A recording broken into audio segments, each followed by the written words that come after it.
frozen?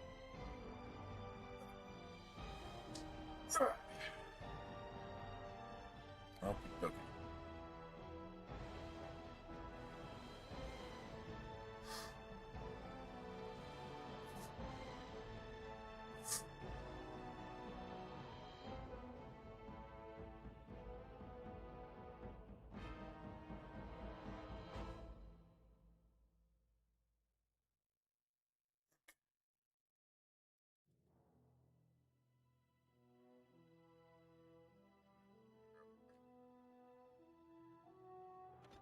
I don't think we're at the circle yet. Oh, we are. Never mind. You're absolutely at the circle. All right, I'm gonna double check Win's settings then.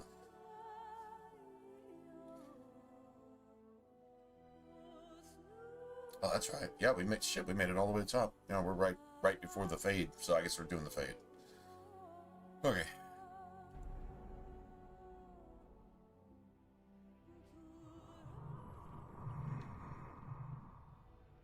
Let's see where we're at.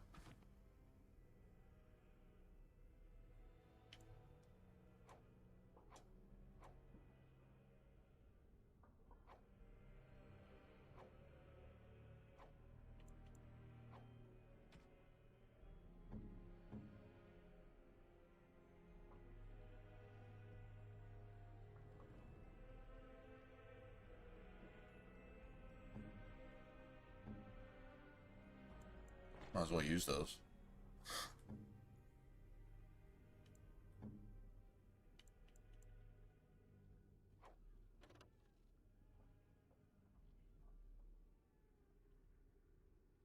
It's 4.5. Well, I don't know. Hey, what's going on, man?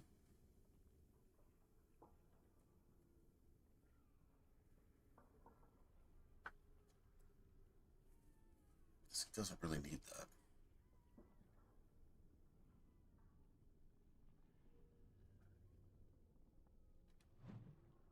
I noticed something though. This Helm of Honleaf, it works really, really well on Liliana. I mean, it really does. Like, she's not like invincible or anything, but it's just like she just plays better. Like, I mean, 2 attribute points. Okay, that's something, but I mean, it seems to like make a real difference with her.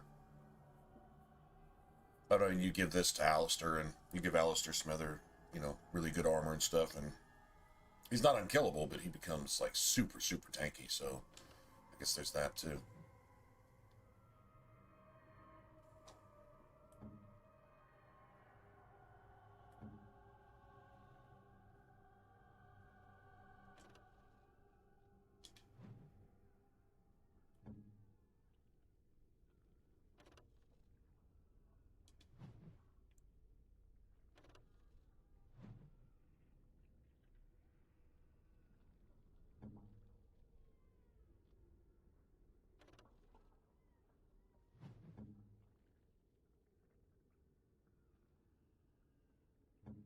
Who are those? I guess.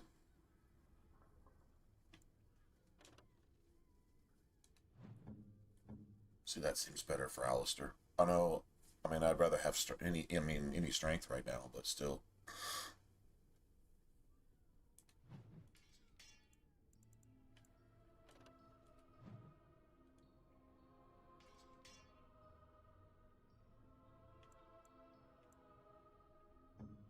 I can wear that.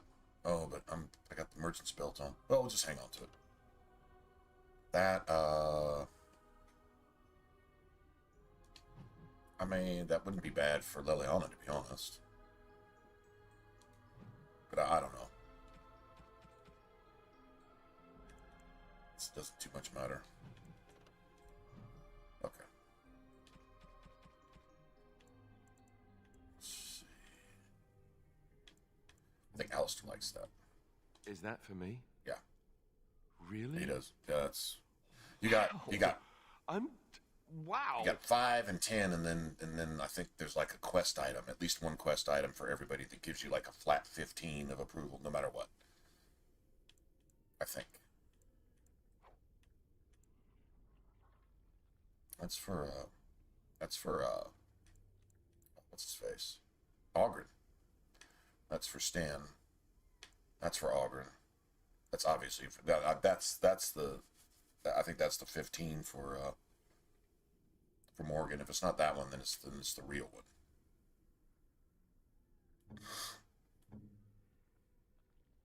Most kind. There we go. Finally. All right, so let me look at her skills. What did I dump points into? Oh, we've almost got haste. I think I just took what was available. 30 magic. Probably get there first. 33 magic. Would probably have to wait for that anyway. Mana class should be nice here. But, that's alright.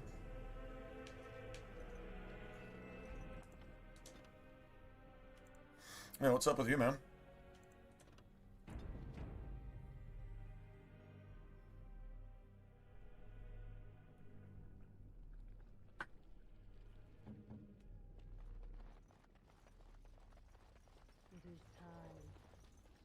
We might want to look something.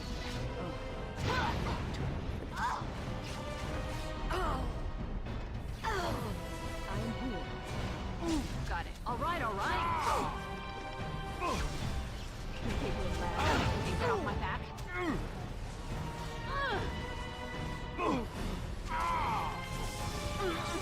get on.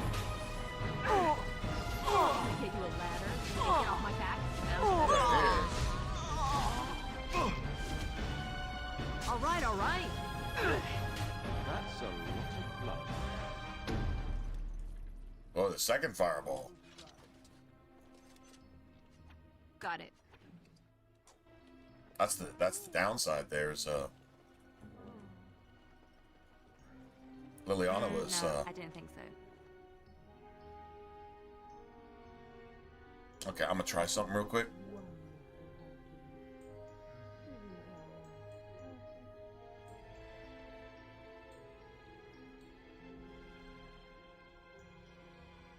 Bard Assassin. Bard Assassin is like really good combo.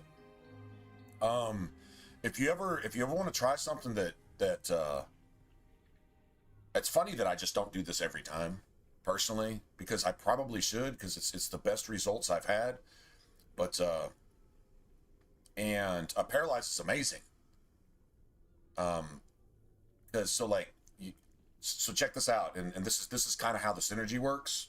Unless you probably, maybe you've already done this, but if you haven't done this, it's really worth trying because it's really cool. So like the Bard Assassin, you get that like amazing buff, right, from the Bard tree, and then you get the the Assassin stuff, and especially if you dump into Cunning, right, then you got the bonus, all the bonuses that come with that, backstabs and this and that. But hear me out.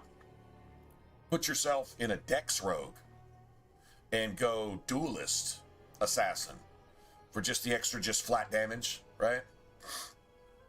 I mean, still the Assassin tree definitely gives you a benefit, but then you can put your points into Dex and make Liliana, because she starts with Bard, so you're like not losing anything, like it's already there, right? And she's got pretty good starting stats. Out of your characters, a lot of times, like Ogren, when you get him, like there'll be points into shit that there's no purpose for it, right? And until you go to friggin' Awakening, you can't respec. So Liliana starts really good, especially for a dagger rogue. Anyway, although I don't know how much difference there is between daggers and bows as far as stats go, but anyway, she's like already kind of set up for it. She already has Bard, and then once you give her Assassin, then she just gets the Cunning bonus and make her the Cunning rogue. So like what you're talking about, you're playing, make her that, and then her Bard bonuses go to you, but you can still play Assassin. And then the Duelist, I mean, you throw that in there, and I mean, honestly, it's really more just for the little buff that it gives you. I think it's like just flat extra damage and then a couple points of Dex on top of that or something. I don't remember, but anyway, it gives you some cool stuff. So you're kind of doing the same thing, but Liliana's handling that job, and then you become kind of an off tank in a way because you're almost unhittable. At least by base, when you get up against dragons and shit like that, it becomes really hard because one fireball can just nuke you. If you can't get up fast enough, you just die. Okay, I mean, there's that. There's the few situations like that, but other than that, you get all the advantages of the rogue plus a huge amount of defense, and then still get all the benefits of a cunning rogue from Liliana. So, in other words, you're not sustaining the buff she is, so you just give her a shit ton of cunning, right? Which, honestly, I'm going to do that here anyway. Even though she's the only rogue, she's still going to have she's going to lean heavily on cunning, because I want her to be able to do damage too. And for some reason, if she's not using a bow, she doesn't really draw a lot of aggro. Everybody's going to draw aggro sometimes, but like for the damage she's doing, you don't see her getting mobbed all the time. When she uses a bow, she gets mobbed all the time, right? With daggers, she doesn't, and she kills everything 5 times faster than she does with a bow. Everything. So, anyway, that's definitely like what you're talking about doing. Get Liliana to do exactly what you're doing, and then play a Dex Rogue on top of it, so you get like the best of all that. And honestly, if it's you, Liliana, and Alistair, you don't even need to spend points into momentum. You can just get Wind to like just cast haste. It's essentially the same thing, and then everybody's faster, and you can put your points in other stuff.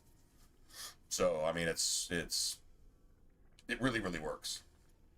But yeah, the Bard Assassin is definitely like, if you're playing the only rogue in the party, like that really seems to be the way to go. You know, the only downside is I don't know that your what is it, Song of Courage? What's it called? The main buff she's got. You know what I'm talking about. Yeah, Song of Courage. I don't know that the attack, damage, and critical chance applies to mages. That's the only thing I'm really not sure about. But I do know that it applies to any melee character, and probably applies to archers too. But so if you had Liliana running this for you kind of automatically in the background, you wouldn't have to worry about sustaining it yourself. And that would apply to you and her and, say, Alistair. At least, guaranteed. So, like, really a lot of benefit for the party. Not too different than what I'm doing right here. Is any benefit is going to really apply. You're gonna maximize it. Like, if the party gets something from this, then the party members that get the most from it, you want more of them in the thing. Like, haste doesn't affect mages except in walking speed. It doesn't affect casting. Although maybe a spell is cast slightly faster. Maybe the animation goes a little quicker. That's possible. But like, as far as, shooting with your staff, you don't shoot with your staff like 25 or 50% faster. It doesn't affect it at all. It just affects melee characters. And maybe archers, maybe. I don't know. I don't like archers in the game, period. I think they draw a lot of threat, and they don't do enough to justify their existence. I mean, like, period. Oh yeah, I was gonna see if I could switch. What is this? Spell power, health regen? Huh.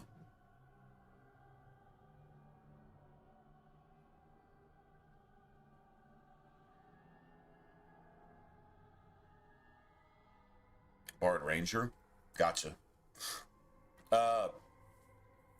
I mean, I guess you're still using a bow at that point. I don't let Liliana use a bow anymore, because she's just too ridiculous with daggers. Like, she will steal your kills. Like, she'll like, there's 10 enemies, she'll kill 6 of them by herself with daggers. I'm not kidding. I mean, just what it'll happen at some point. Here you'll be like, bro, Liliana's like just like a ninja or something. I mean, if you look at her in like cutscenes and anything having to do with her, even in Dragon Age 2 and Dragon Age Inquisition, what do you see her with? Daggers, never a bow, ever. So it's almost like the bow is kind of like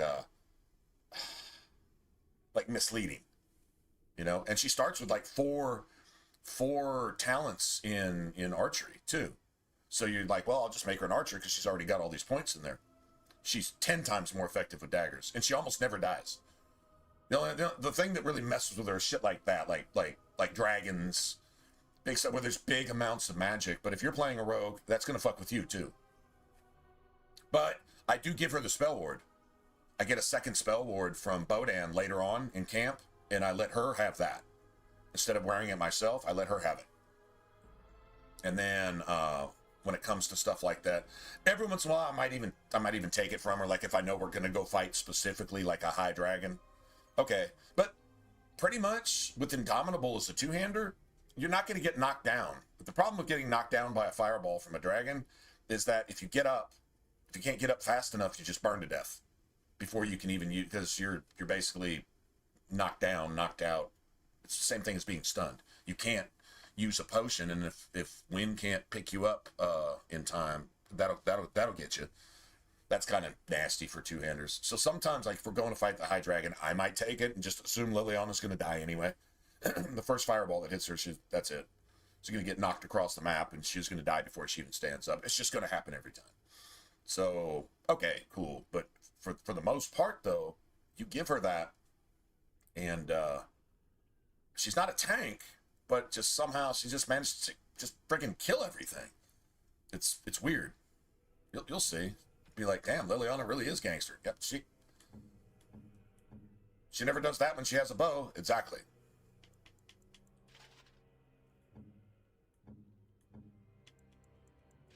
Liliana's really good with this. She really, really freaking is.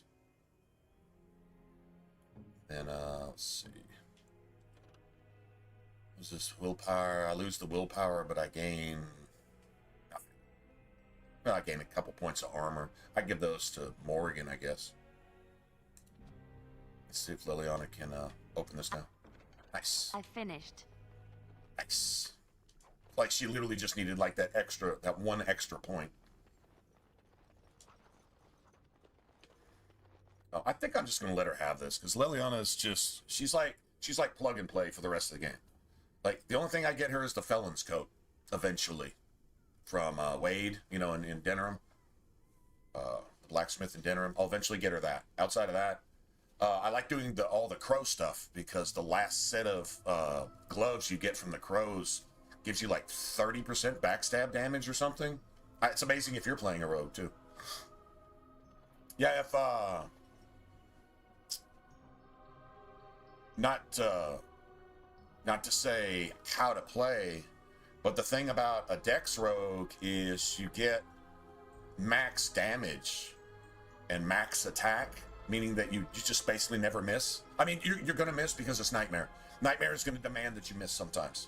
Like, there's no 100% hit chance against, like, dragons and elites and lieutenants and shit like that. It's the same in Dragon Age 2.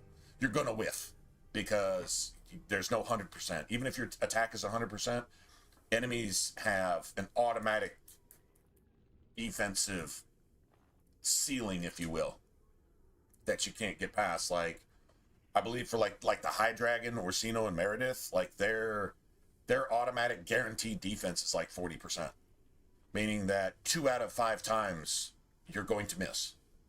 Period. I mean, you might hit them 10 times in a row, but you might whiff 5 times in a row too. Like it's calculated every time you swing. You only have a 60% chance to hit with 100% attack. And then it starts, you get like diminished returns if your attack is under 100%. I mean, odds are you might only hit like them like every other time. Because you might be swinging at basically 50%. Even if if your attack is 100, it still caps off at like 60. Lieutenants, it's like 80. Even if your attack is 100. Normal enemies should be like, you're just going to hit them all the time, you know. Like, you know, the ankle biters and shit like that. So you're going to have that here. But with Dex is your attack stat, it's your damage stat, and it's your defense stat. So you like triple dip with that. That's where rogues really get an advantage. If you ignore Dex and just try to dump into strength by using cunning to dump into strength, yeah, it's definitely an advantage, but it doesn't do anything about your hit chance, and it doesn't give you any defense. So you're much more likely to get hit, much more likely to get knocked on your ass. And as a Dex rogue, you can avoid a lot of that. So you're going to spend more time on your feet, meaning that you may not hit quite as hard, but you're going to hit much, much more often. And then any buff you get from, say, running Liliana with that just adds to your damage and adds to your armor penetration or your critical chance or whatever. And remember, it takes like 7-8 points of cunning to add 1 to your armor penetration. So, you know. I think that's just a little bit overrated. Daggers get automatic armor penetration. You can get telekinetic weapons from your mage, automatic armor penetration. And then you can go in with a Dex Rogue and fight someone like Logain, who's fully heavy. He's got like the highest armor rating in the game, or his armor rating's like a dragon or some shit, right? And you can hit him for like between like 138 and like 140 something with each hit. With a full Cunning Rogue and all the best gear and optimal fucking min-max build, you hit him for 150, and that's where it caps off anyway.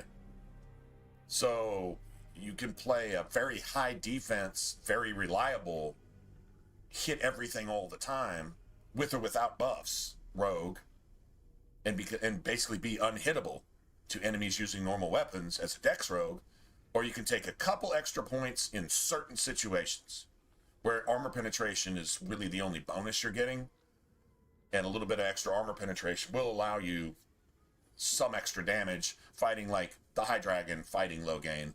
There's 2 or 3 fights in the game that a Cunning Rogue has an advantage. Everything else, and even then, I don't know if you'd really call it an advantage. You can still kill him just as fast with the Dex Rogue, and odds are he can't even fucking hit you, except with Warcry or some stupid shit like that. But anyway, so like the pros and cons, the pro for a Cunning Rogue, slightly extra damage a few times in the game. Pros for Dex, everything else. And pretty much that too, because you still hit hard as a fucking truck, and you hit everybody as hard as you're supposed to, all the time.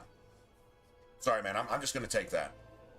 Let's go beyond DPS, but let's talk about damage per minute, damage per hour, damage per game, and the numbers you're gonna put up are gonna be probably higher anyway. Over time, just in general, without having to micromanage your party to buff you and help you a certain way so that you can actually hit something and whatever. I just take Dex, to be honest.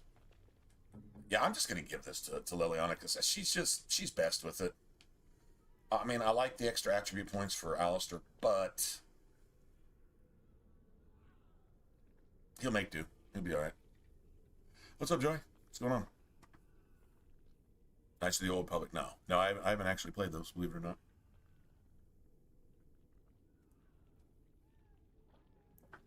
I did say, and I've been saying for the last decade or so, though, if they did a remaster of Knights of the Old Republic, I would play it. If they did that. It's got kind of almost an MMO type setting, right? Sorta. But I would be totally into that.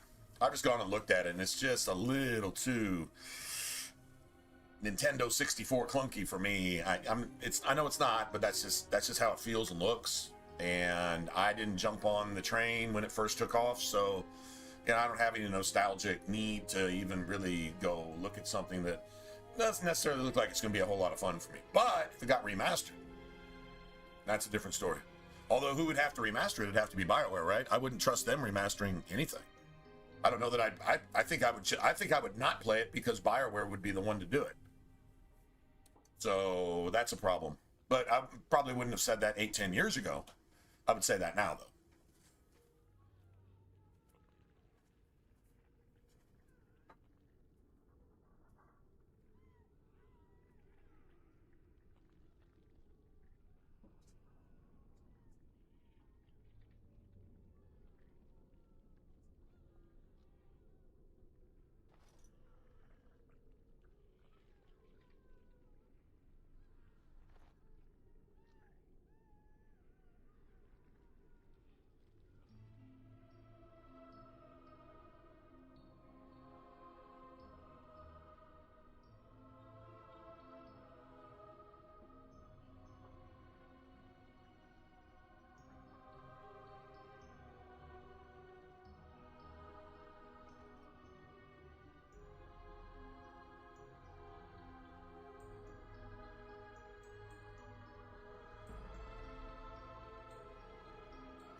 I would like it too. I think I would like it too. I just went and looked at it. It was a little bit too potato for me.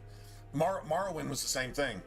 I kind of wish they would kind of go in reverse and give Morrowind to the same company that remastered Oblivion, and maybe incorporate all the same shit and give it, like, can you imagine a Morrowind facelift where it really had Unreal graphics and performance? Can you imagine? Like, I mean, yeah. I mean, I think I would, like, really, I mean, I could go experience that for the first time and be like, holy shit, you know? I'd be lucky, because then you'd have Morrowind fans who've been playing that shit for, 20 years or whatever. They would do backflips, but I would even more do backflips because it would be a brand new game to me. Although, having played the shit out of Oblivion and Skyrim and DSO, I don't think I'd be, like, wowed by the newness of Elder Scrolls, because you've kind of already been there. But the music's still amazing, and seeing that game with an Unreal update would be like, taking 240 and turning it into 4K. Like, literally, actually, that's exactly what it would basically be. And I think that would be amazing. Yeah. I also said that if Bethesda remastered Oblivion, I don't think I would trust it, and I would have to see a review. And then in the reveal, which was basically the same day as the actual release, if you remember that, it was kind of cool the way they did it. It's kind of like there was rumors, and then all of a sudden, not only is this happening, it's happening in about 30 minutes. Y'all ready? That was pretty badass. And then find out, and they were interviewing the studio somewhere in France. They were interviewing the studio that did it, and I'm like, holy shit, everything I said, if they did this would be a dream scenario. It's exactly what they did. I put it on Unreal Engine. It's the best thing going. That's what they did. And they just checked off all the boxes, and I said, oh yeah, I trusted that implicitly just immediately. So if they did the same thing with like Fallout 3, and what they'd probably do is import Fallout 4 for like the game mechanics, the gameplay, the shooting and, the sprinting and all that stuff. And then they would just give Fallout 3 an uplift, but all they're really just doing is giving it just a brand new paint job. And just a huge graphics upgrade, but the same game. And do you have any idea how down I would be with that? I would be more excited for that than I was for the Oblivion remaster, personally. Not that I like Fallout 3 more than Oblivion. It's just Fallout 3 was unique. I'm not gonna say New Vegas wasn't unique, but Fallout 3 had something that I haven't really found in any other game at all, ever. The game's even quiet when it's supposed to be. You know what I'm talking about? Like, Fallout 3 just had a thing. I don't know. I don't even have words for it. But if they did a true remaster, I would just give it to the same people and say, well, why don't you go ahead and do Fallout 3 too? And just do it the same way. And in fact, throw New Vegas in there too and make it kind of like a dual Tale of Two Wastelands type thing. And just make that work. And we'll just sell it for a little bit more or something. Dude, that'd just be so stupid sick.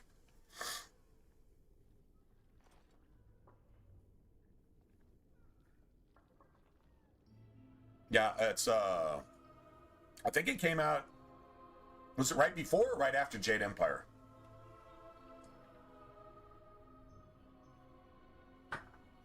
BioWare actually said they would not come out and remaster Jade Empire because there's one line of dialogue in there that's not woke enough. So they just won't touch it. If they did touch it, I wouldn't play it anyway. If BioWare remastered that, I would not play it. I don't know any other studios under EA that EA could give it over to. I would find a third party, just like Bethesda did. I would just learn from Bethesda and say, this is how you do that. Just give it to a third party and make something that's actually worth a shit instead of putting your dirty, filthy, nasty, woke, pervert paws on it and just destroying it. Would you trust them to touch anything? If your child was a video game, would you trust them to remaster your video game? Would you let them around your kids? No. Well, yeah, just for example. So, if you would, there's something wrong with you. Hello. Your judgment is definitely sus.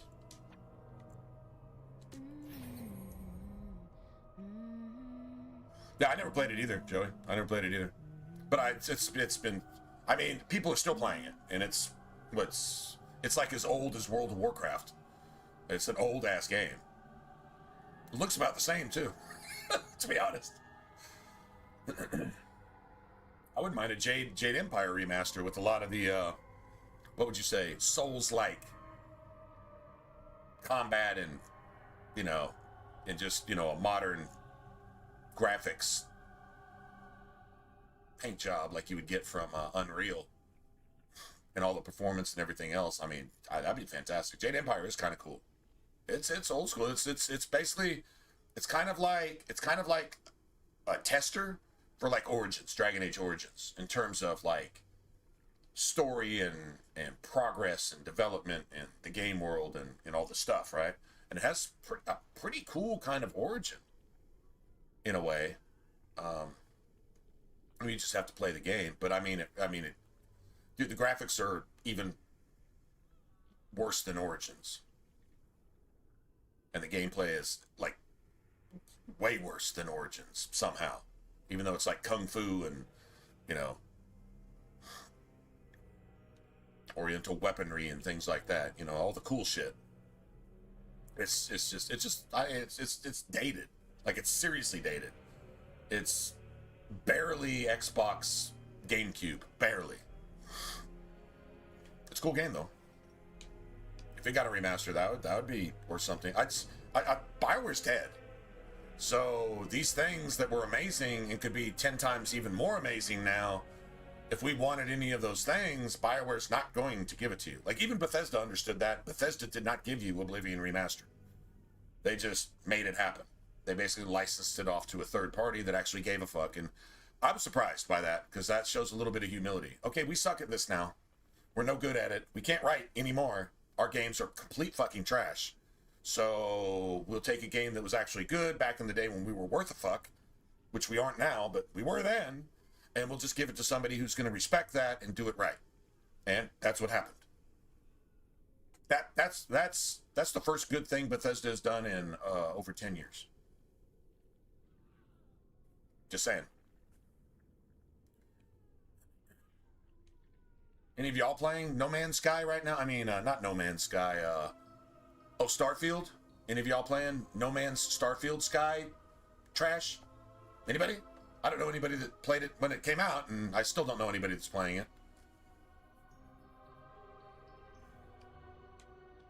And if you are, I'd have to ask, how's that working out for you? Mindless trash. Mindless trash. Now's better than later.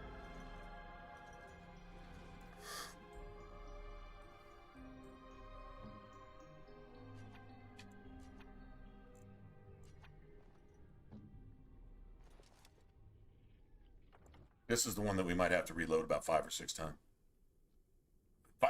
Starfield was never alive. Nobody wanted that shit. That's like BioWare making Anthem. Hey, give us the next Elder Scrolls. Okay, so we're gonna give you a fucking space game that's just fucking doomed from the start, like Anthem. And even if you tell us you're not gonna play it, we're gonna make it anyway. And then we're gonna pretend like you're excited about it because we're fucking clueless and we've lost touch with the gaming industry. We've lost touch with gaming development. We don't even know what an RPG is anymore. Our writers are fucking dude.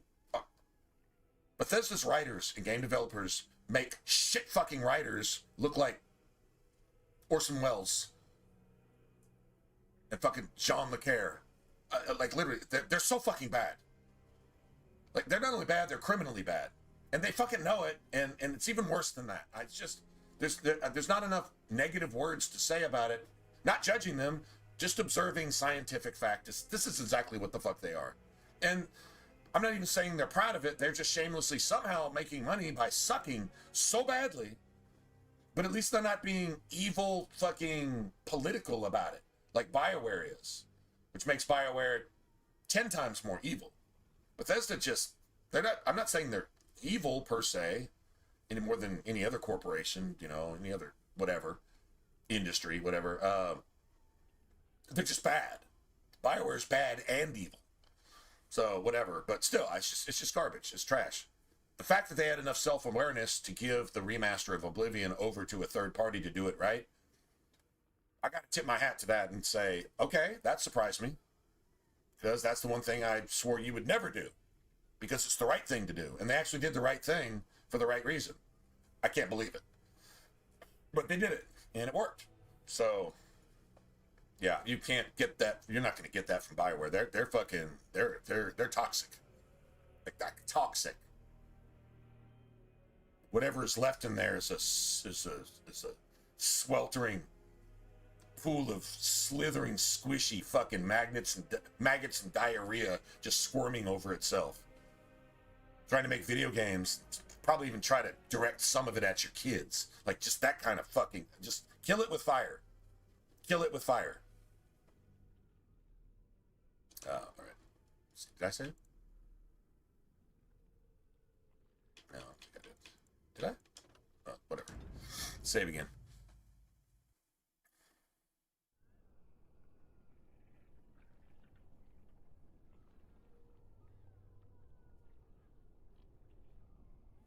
I believe it. I believe it.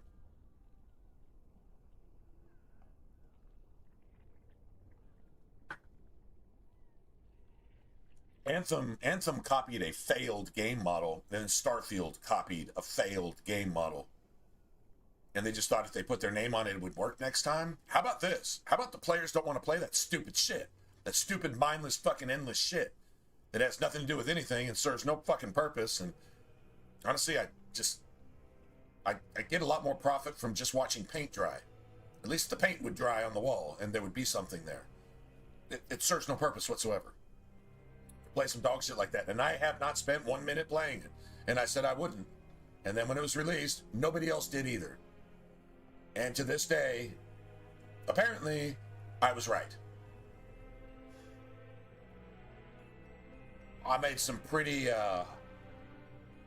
harsh but accurate opinions, prior notices towards Failguard too, for the exact same reason. And I was 100% correct on that, just from what you guys told me. Which doesn't make me a genius. It just means that it's obvious is obvious. Bad is bad. Evil is evil. It's not going to produce any good thing. And there you go. It didn't. And it's fucking trash. And yeah, garbage. Everything is just as you wanted, my knight. I think I'm going to let our love and our family. Liliana use some grenades. Hoped for. What was that? Help!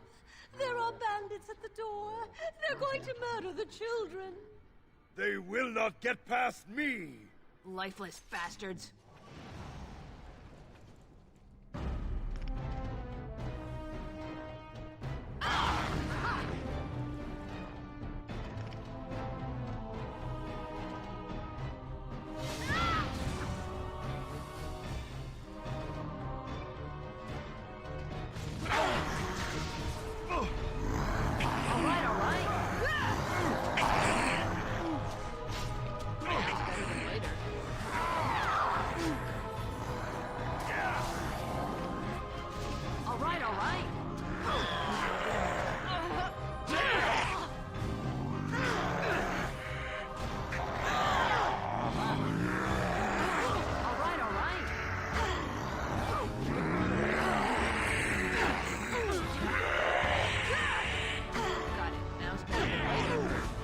But I'll take it.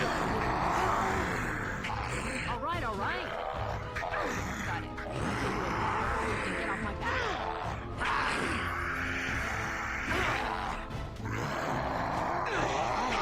Better than later. Win is tanking. She can't do anything because Alistair's dead. That's the problem. Immediately.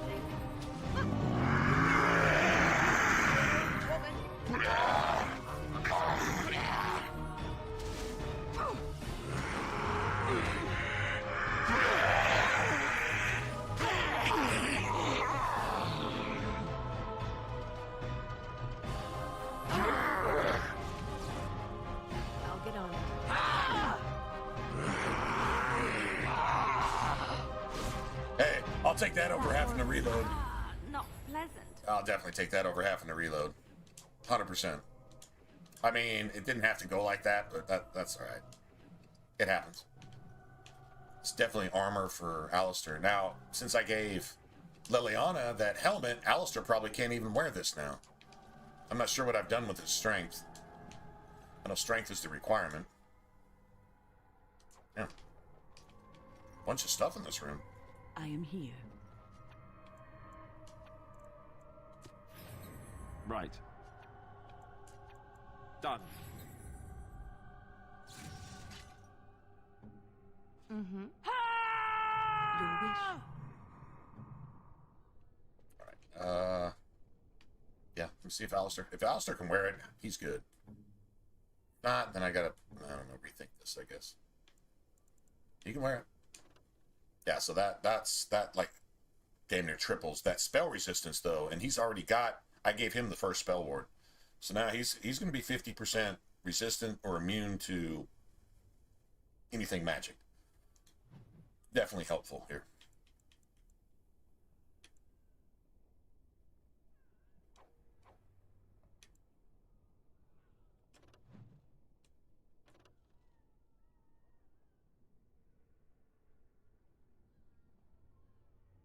I'm not gonna lie, this.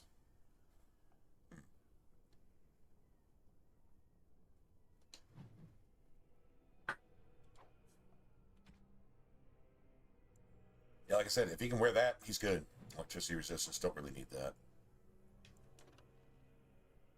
+1 armor. That's kind of cool.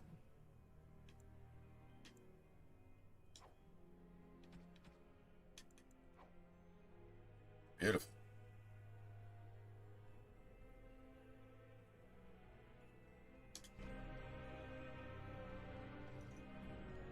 Did do a comparison that the sword is slightly higher in DPS than an axe.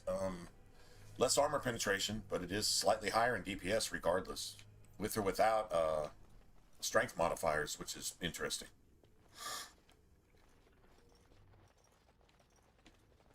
But the Vestial, I think that just outweighs everything because it's got 3 rune slots, it's got extra damage, critical chance, backstab damage. It's got all this cool shit on it. And it's a high damage weapon. Just like the two-handed hammer that Rorim sells you in Denerim. Like that thing, just the stats are so overwhelming. It's just straight up better. I mean, even if certain other types of weapons have some kind of advantage, it takes all the advantages that the other weapons have and then stacks them on, the hammer, and gives you the best damage of really any weapon. Gives you a shit ton of stamina too, which is awesome. Here we go. Oh, look, visitors. I'd entertain you, but too much effort involved. But why? Aren't you tired of all the violence in this world? I know I am. Wouldn't you like to just lay down and forget about all this? Leave it all behind. Can't keep eyes open. Someone pinch me. I'll not listen to your lies, demon. You have no power over me. Resist. You must resist. Else we are all lost. Why do you fight? You deserve more. You deserve a rest. The world will go on without you. It's just classic shit. Shitty part is we can't use Illyrium fonts. We got a huge strength modifier though. When it comes time to play Golem, when you've got a high strength character, your Golem hits for like 80 to 100 and shit. Like even now in the Vade, your Golem hits hard. Seems like the Burning Man, like I think he can hit pretty hard too. Ah, there you are. I'm not disturbing you, am I?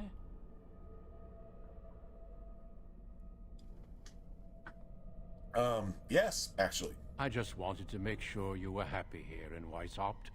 These grand halls were built by the first Grey Wardens. Isn't it breathtaking? Everything is as it should be. We have eradicated the Darkspawn, and the world is at peace.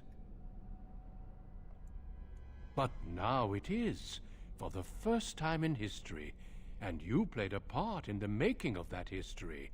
Do you not remember? It was a triumph for all of us, bringing down the archdemon and setting the underground lairs ablaze. Foolish child, I have given you so much and you cast it back in my face. Can you not be content with the peace I offer? It seems only war and death will satisfy you. So be it. Have your war and your darkspawn. May they be your doom. Something is coming. Curses! Oh, nice. I'll get on it. Watch in horror as I rip you apart! All right, all right. Strike at me if you dare! Well, if you ever wanted to knock Duncan on his ass, this is your opportunity to do it.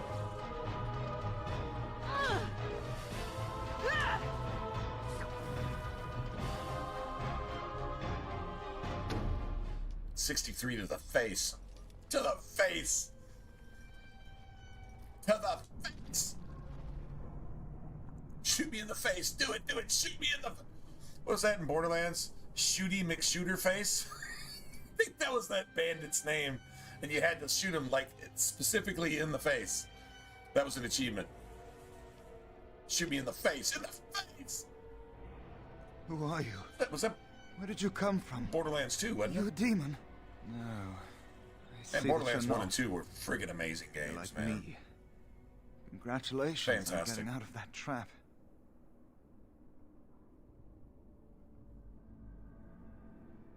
I don't know. This place drains you of everything. No, it drains you of everything, not me. Feeling. You're not going to start draining me of everything with your whiny, monotone, fucking drag on forever voice. This dude will give you sleeping brain cancer if you listen to it long enough. It's a great voice actor. Yeah. It's a great job in voice acting because it definitely does what, like, it really carries the tone of what's going on here, is to just drain your will of even surviving until you just submit. The way this dude talks, like, it's perfect for that. It's just really annoying. No, there is no way out of here. You Shooty, think there might be, but shooty you'd be McShooter wrong. face. You see that pedestal there? Who comes up with shit like I that? studied the runes on it. Runes that There's so many signify tropes that different they islands just of the sloth demon's grab domain. onto in The Borderlands. sloth demon itself is on the center island, but you can't get there. I remember, The 5 islands around the center somehow form a protective ward. I thought I was getting somewhere when I figured that out, and I went to each island in turn only to have my hopes dashed. There's always an obstacle. did anybody ask for a You 4-hour see the lecture path, from but this be thing? unable to get to it, and it taunts you and drives you mad. Okay, you keep saying you, as if you're willing, like you're trying to, like, possess me with your lack of anything human. Like, go fucking fuck yourself. You think you'll find a way out, don't you? You believe that? The longer it talks to you, the more it Maker. puts you to sleep. I believed it too. Like it's asleep. It seems like eons ago. Don't mind me then. I won't. I'm gonna tell you to shut the fuck up every opportunity I have. That's the quickest you can get through dialogue with that thing. If you keep talking to it, it will talk to you forever with that same voice. It'll talk to you forever until it just basically just puts you to sleep and you just die from sleepdom or some shit. I don't know. It's really fucking annoying. Oh, my spell! Ugh, my spell. And there was even a spot, and it was an achievement too, but you had to have a special shield for it. And you had to go across like an acid, poison lake, like a swamp. but you had to, like, if your shield wasn't right, I think it was like acid resistance 100%, and your shield would break, but you could make it across and you had to run for like 10 miles. So it was impossible without the shield to even get 10% of the way there. But once you got there, it was a bonfire with a dude sitting at it, just like Dark Souls, and it was just a nod to Dark Souls. And I believe it was an achievement for reaching the bonfire. Then you had to find your way back. Okay, cool, but or just die on the way back and just respawn somewhere, but right, exactly. Totally makes sense, right? I'll get on it.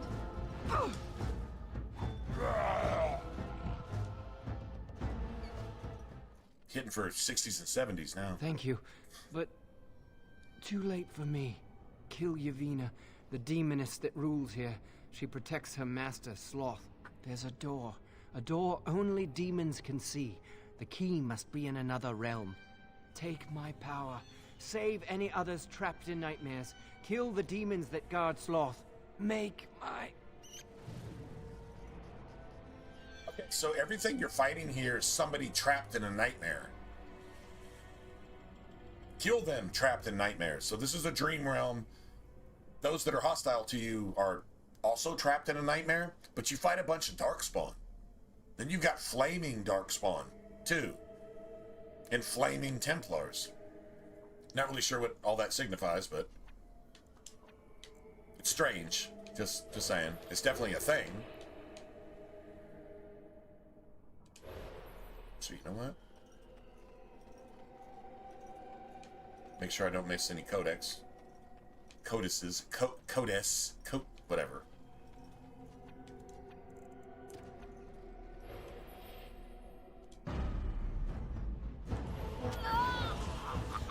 Can I get you a ladder so you can get off my back?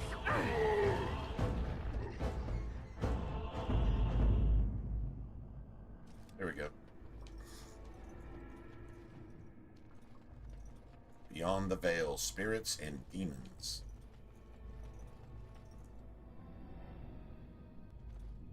Just going back to the same spot we started. These are all doors that we have to come back to. So you don't get shit while you're here either. So you don't get to activate a single font until you get to the third area. And you have to know which area to go to first. I believe you go counterclockwise first, then you come back to the origin, and then you can get the willpower one. Then you come back here. Yeah, I think you get the what is it, the spirit form next.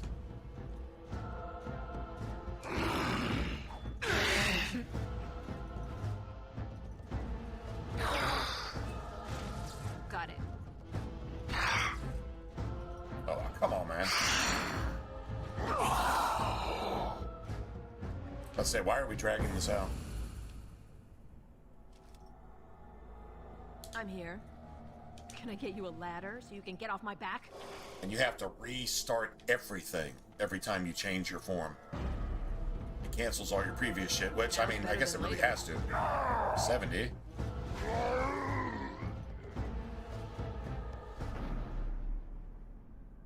And then your Berserk shuts off.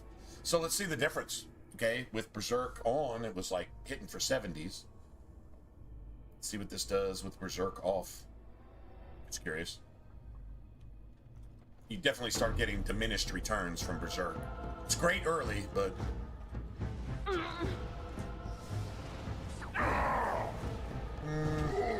about 10% now? So it's like a 10% damage increase. It's a little higher than that early. You can go from like 30 to damn near 45, but yeah. I'm guessing at the end of the day, it's probably like a 5% type thing. But having it also adds to your like health regeneration and stuff like that too. So that's cool.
get a single one of our fonts here either.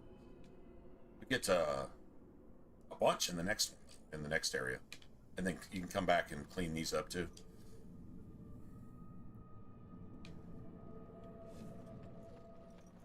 Something happened, didn't it? You look a little different. What happened? I'm not going to talk to you about this. Well, for 30 fine, fucking then. minutes. I'm not going to talk to you about anything. You're here. You're dead. You've already accepted that. Fuck off. Don't talk to me anymore.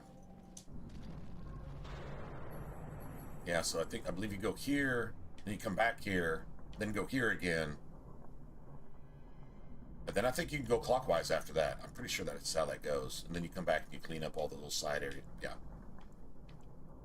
But you want to start at the 10 o'clock instead of the 2 o'clock first. And that's just a natural, and you still have to backtrack at least twice, regardless. Because you have to, like, get this first form, second form, second form, third, fourth. Once you got that, then you can come back to these two, clean up any shit, open any doors you couldn't open before, and then you just finish with this one. And then after that, you go back and do all the side islands if you want to. I don't see why you wouldn't. It's extra XP, so definitely a thing.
I check these off as I get them because there's a total of 21 attribute points total. It's nice. It's like 5 cunning, 2 magic, 2 constitution, then 4 of everything else.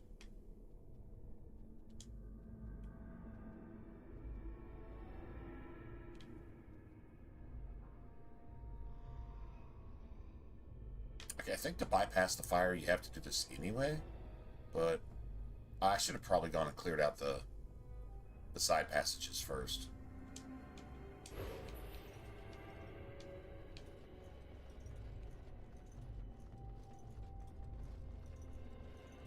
Of course. I can't do that. Yeah, see, that's one of those doors. I think that's the last form you get is the golem. So. Can I get you a ladder? Get off my back?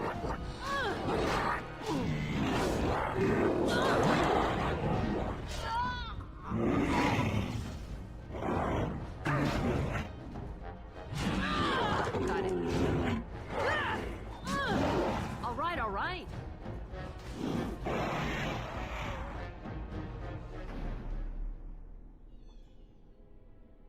You're just ready with your hammer. You're just like you're revving up an engine. Oh yeah, it's going down. Oh yeah, oh yeah.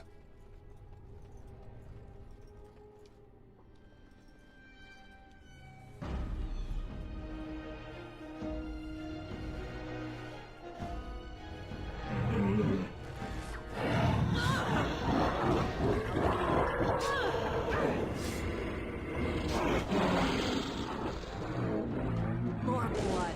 Where's the next one? Yeah, I think one more level, and I think we can start one-shotting some of these assholes. I think so.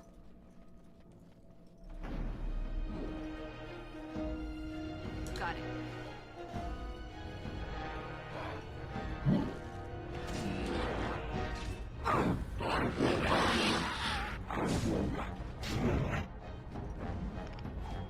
I'll get on it. a massacre and no one's getting out alive.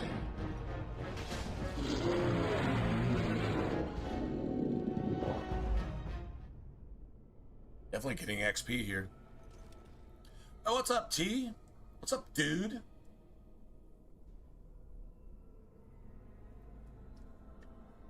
Your Panthers gonna pull it off this week?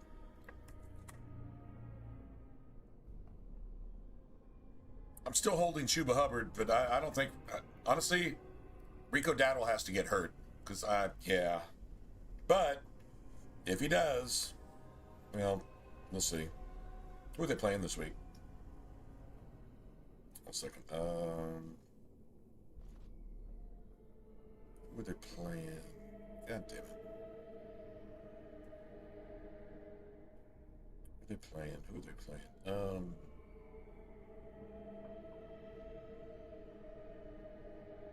I heard Bryce Young got hurt. Not really sure who your backup is.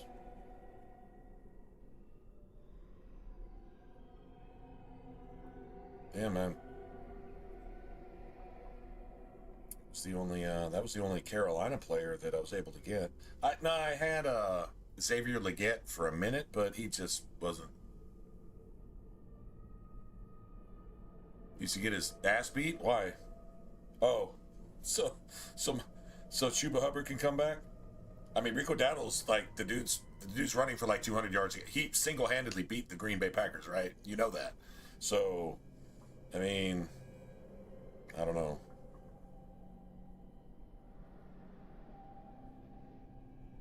I'm trying to. He's literally the only player from the Panthers that I have left. There he is. Y'all are playing San Francisco.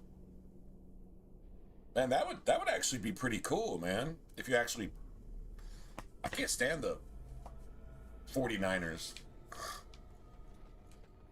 They beat my team's ass all the time. I hope you do beat them. Not really sure how you're going to, but I hope you do. So, yeah, me too. Like Chuba Hubbard. I mean, his freaking name, bro. Just his name alone. It's like, how can you not want that guy as your back? And he's not bad. I think this other dude just came in, showed a flash, and then he got benched. I mean, and Carolina won some games with him. So, I mean, you can't hate the dude for doing his thing, but, yeah. I like Chuba Hubbard as well. You a ladder? Get off my back?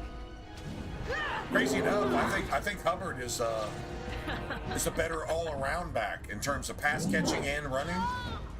You just have to utilize him like that, but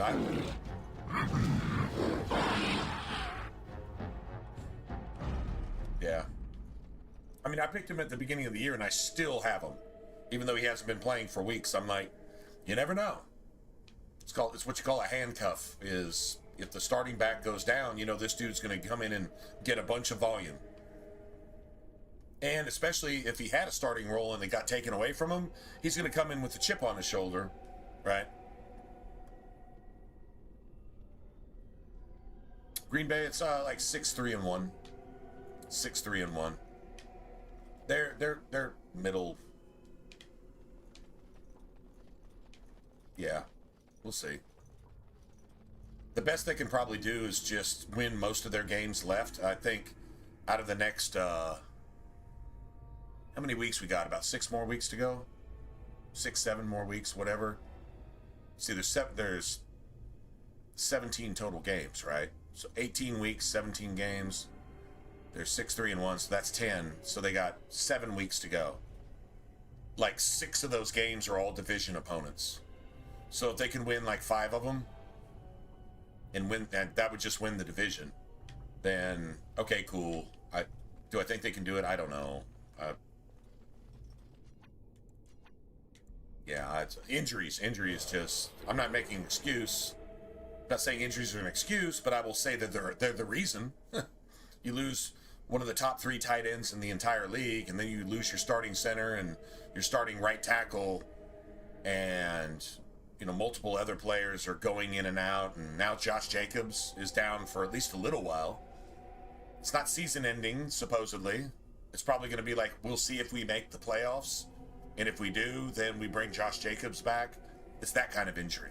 So, I really don't know, bro.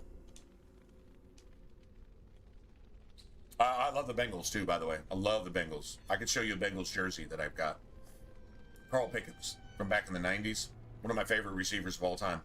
Didn't have a really big sample size. A lot of shit didn't go his way, but it's the prettiest deep ball catcher I think I've ever seen in my life. And he was fast. He was fast, but I just really like Carl Pickens. That's it. You like a player, and you like a player, and that's it. Even if they didn't go to the Hall of Fame or do any of that other shit, doesn't really matter. He was just that gangster, you know? And I said if Cincinnati gets Burrow, they're going to do something, which they did go to the bowl, and once again probably should have won it, but just like with Boomer Esiason, they just couldn't seem to win it. It's like Cincinnati's destined, like the Buffalo Bills and Minnesota, to never win a Super Bowl. It seems like they're destined to never win. Ownership, coaching, culture with their team, it's never going to amount to anything. What can I do? That sucks. Love Burrow, love Chase. Once he got Chase, I'm like, oh my God, it's going down. And it did. It went down, sort of, but it's still going down. Chase is still amazing. Creatures. Not sure about this week's suspension. He just got this last week, though. Which I think is fucking hilarious. Apparently, he slapped Jalen Ramsey or punched Jalen Ramsey in the bitch face. Jalen Ramsey finally said something to somebody who wasn't really trying to hear that shit. I mean, I think that's hilarious. I think it's awesome. Smart Chase is not a punk. That dude is... That's somebody you want as a receiver on your team. Like, just period. End of conversation. You can throw it to him 100 times. He's going to catch 99 of them. And about half of those are going to be for touchdowns. That's a gangster receiver, man. Yeah. We're going to run the same character, too. I mean, the same basic thing. I'm really looking forward to Dragon Age 2, to be honest. Not going to lie.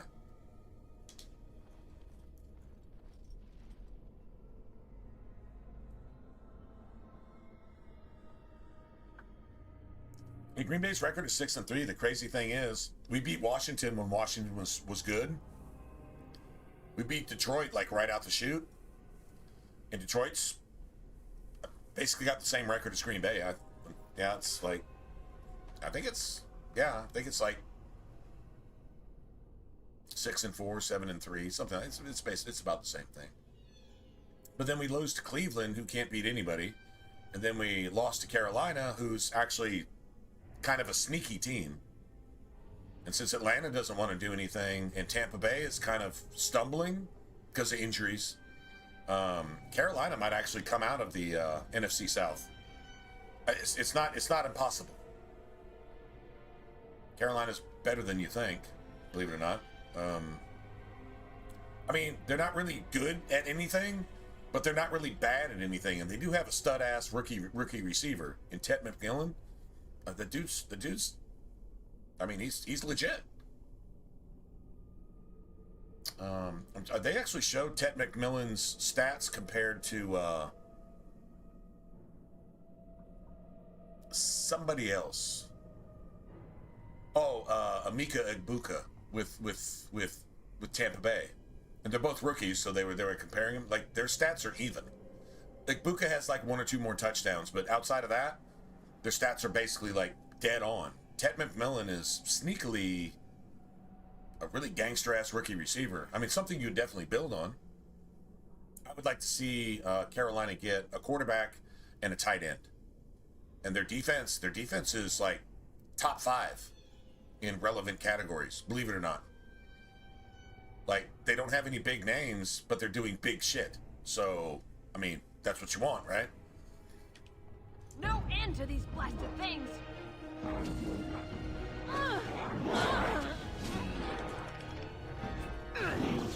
one-shot it. Finally got a one-shot. Get off my back. Now's better than later. Got it. Give you a ladder so you can get off my back. Let me see some blood. Get on it. Nice.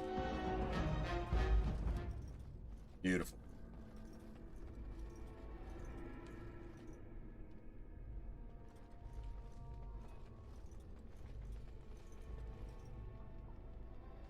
I think the Bengals kind of had to beat the Steelers again. They had to sweep the Steelers, right? They had to beat the Steelers to have any chance. Burrow's supposed to come back on Thanksgiving, either on Thanksgiving or the week after.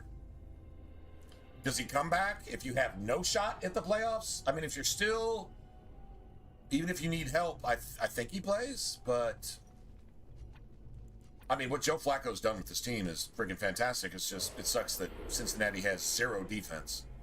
They're the only defense worse than the Cowboys, in my opinion. The only one worse than the Cowboys. Which sucks. Because I love it when the Cowboys suck at everything. Although they beat Arizona this week. I would have loved to seen Arizona win that one. Yeah, whatever.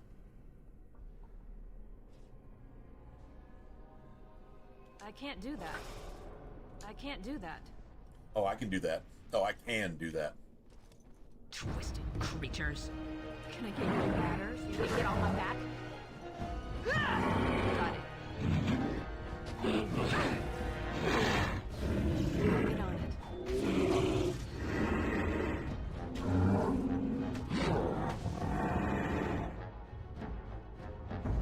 Put in good numbers. Those are good numbers.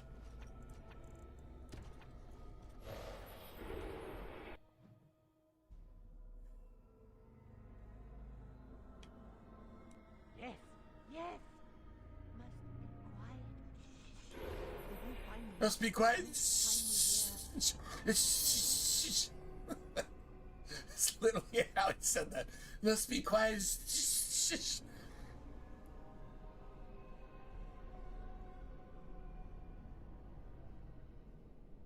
Want to get as many of these kills as we can. Isn't there something better we could be doing? Killing things, perhaps? You.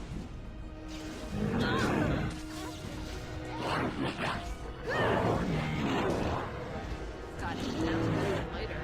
Get you a ladder so you can get on my back. That's right. Come on. Now's better than later. Got it. I'll get on it. Now's better than later. They're gone. That's... You did it. You killed them. But not all. Their leaders are behind the unbreakable door. I give you my wisdom. It will let you see. And now I wake. Okay, so if you kill people in their nightmare, they don't die. They actually come back. So this is... You know what would be interesting? There's a Templar that's writhing around over there by the merchant when you first go into the circle. It's a Templar. He's like writhing around on the ground, right? And screaming in his sleep and all that, right? Is that dude right there? Like, he's not there when you get back. Did you just actually wake him up and he goes, like, back to service with the Templars or something? You know what I'm saying? Like, is that a thing?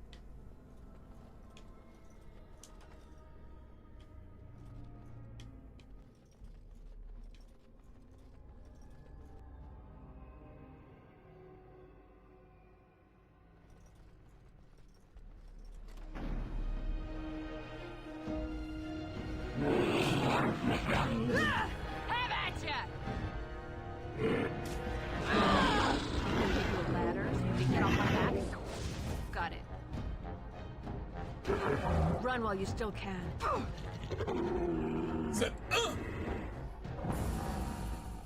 No end to these blasted things! Alright, alright.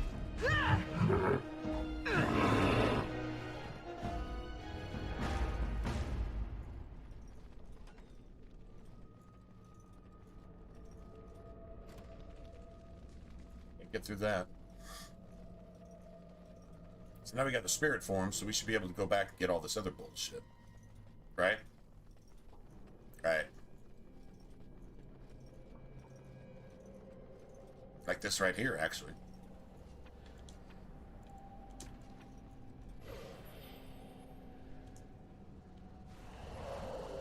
that's stamina right there, so that's a good thing. Massive door, can't get through that, obviously.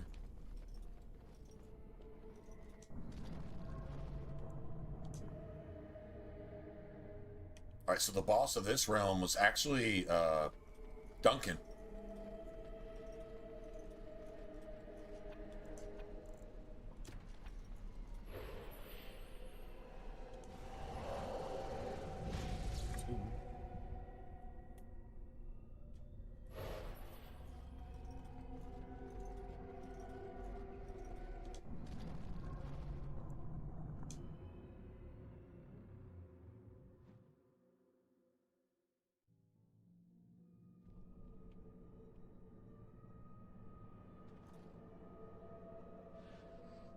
I mean, I guess we can just do this right now.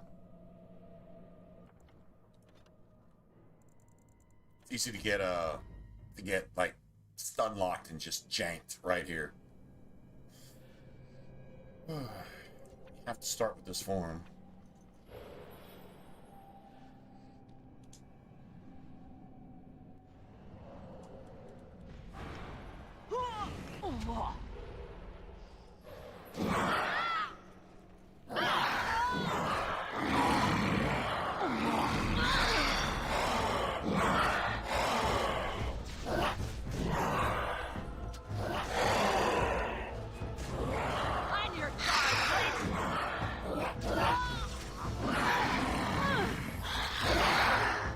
She's spamming it. Yeah, she's spamming it. Like I said, stun lock.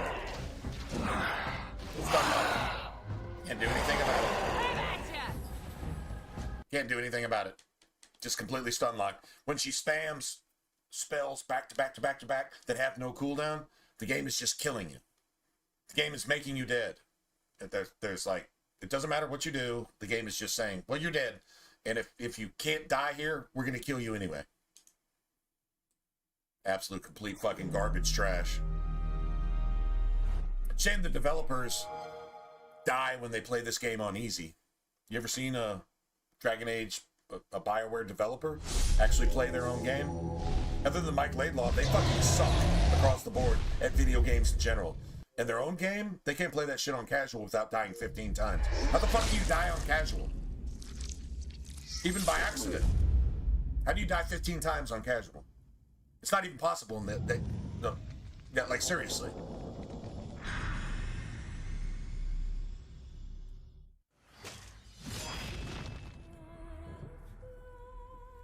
Stupid. Said this is the annoying one.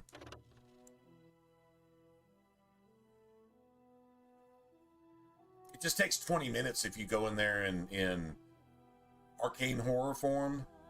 It takes like 20 minutes to kill this bitch. It's really annoying.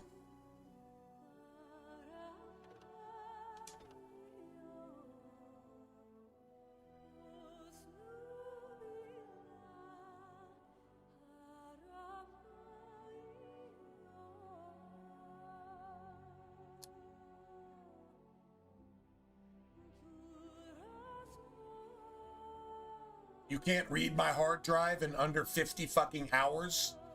Are you fucking kidding me? God damn.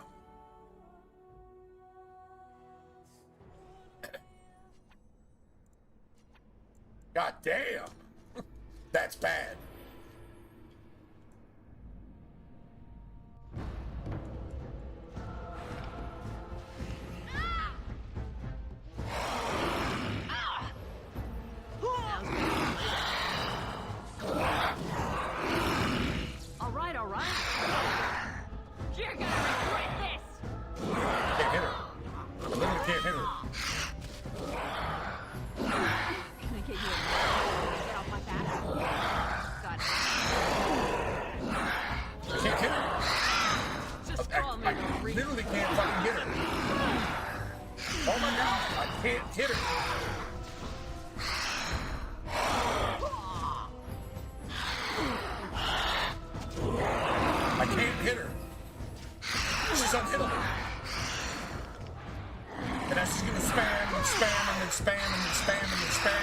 and spam and spam and spam and spam and spam and spam and spam and spam.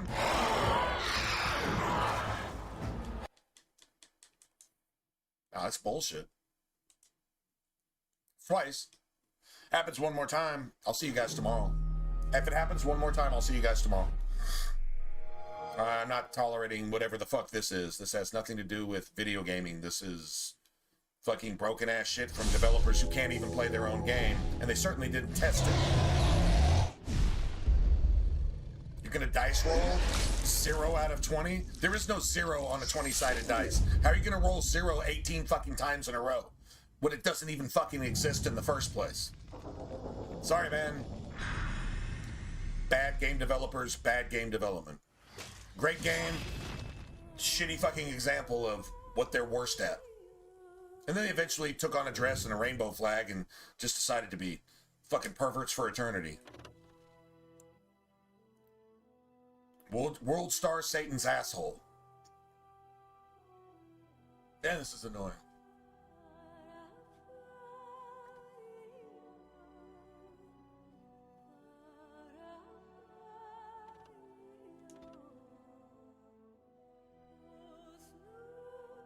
They can't update the game and correct it, but did you notice? I mean, it didn't show right there, but there's a new message now that gets displayed. Dragon Age servers are unavailable. It's a new message telling you the Dragon Age servers that have been down for over 10 years. Finally, there's a message. So they updated the game to tell you that.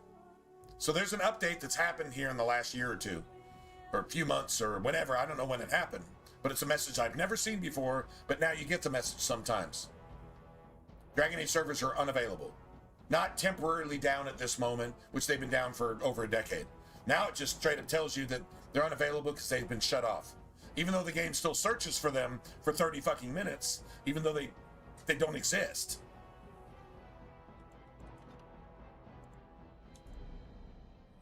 All right, one more time, man. Wish us luck.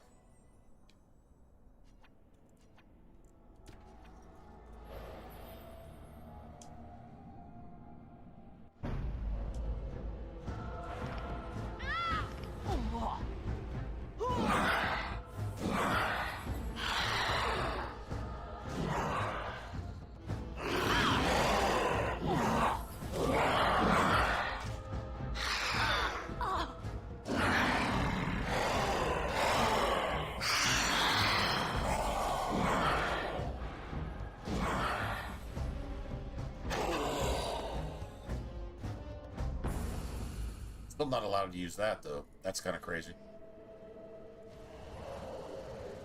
Well, that's cool. I didn't want to stop playing, but I wasn't going to play this anymore. Whatever that was. Was not going to do that anymore.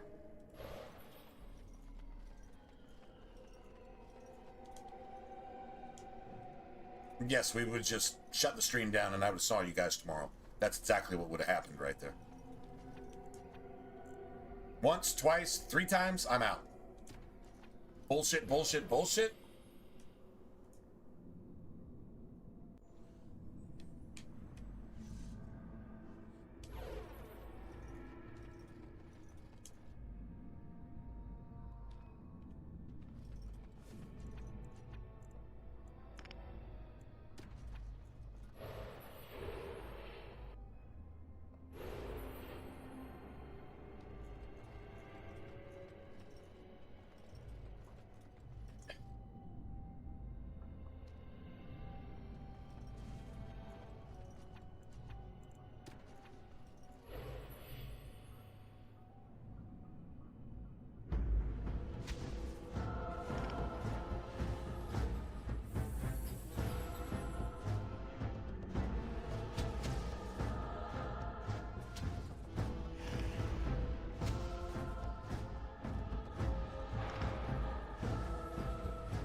Decks. There's 3 more of those. You know, it's not completely useless for a warrior because it gives you some defense. and the returns on Dex are actually pretty high for defense. If you're playing a Dex rogue, your defense, like, it's like the equivalent of 3,000%. Like, it's just ridiculous. But minimal points in Dex actually do some good for you. I mean, Alistair dodges stuff with the shield, and some of his stuff actually requires Dex, like all the shield skills and stuff. So defense is definitely a part of that. Dodging an attack entirely, especially if it might have been a critical and probably could have killed you outright, that's pretty powerful stuff.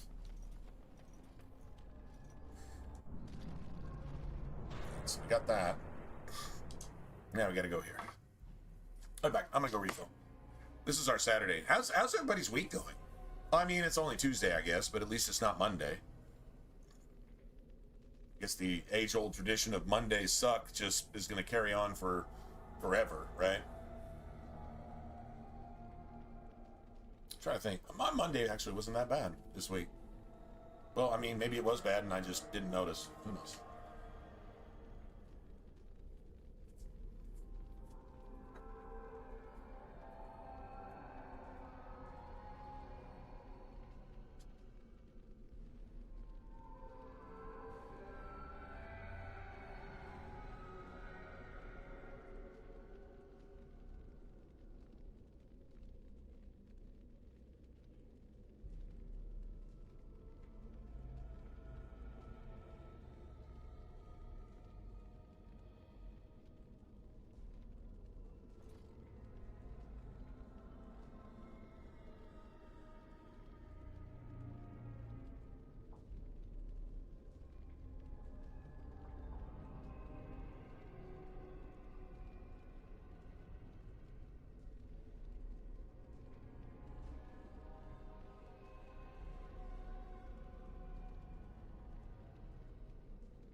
One cool thing about starting a dwarf rogue is you start with 11 or 12.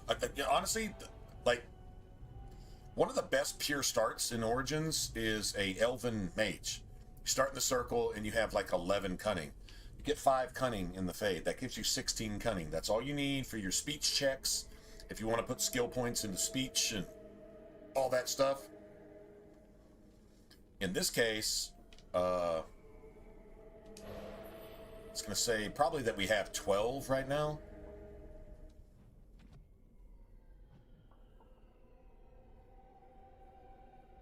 Yeah, we got 12. So we're going to get 3 more. That's going to put us at 15. You need 16.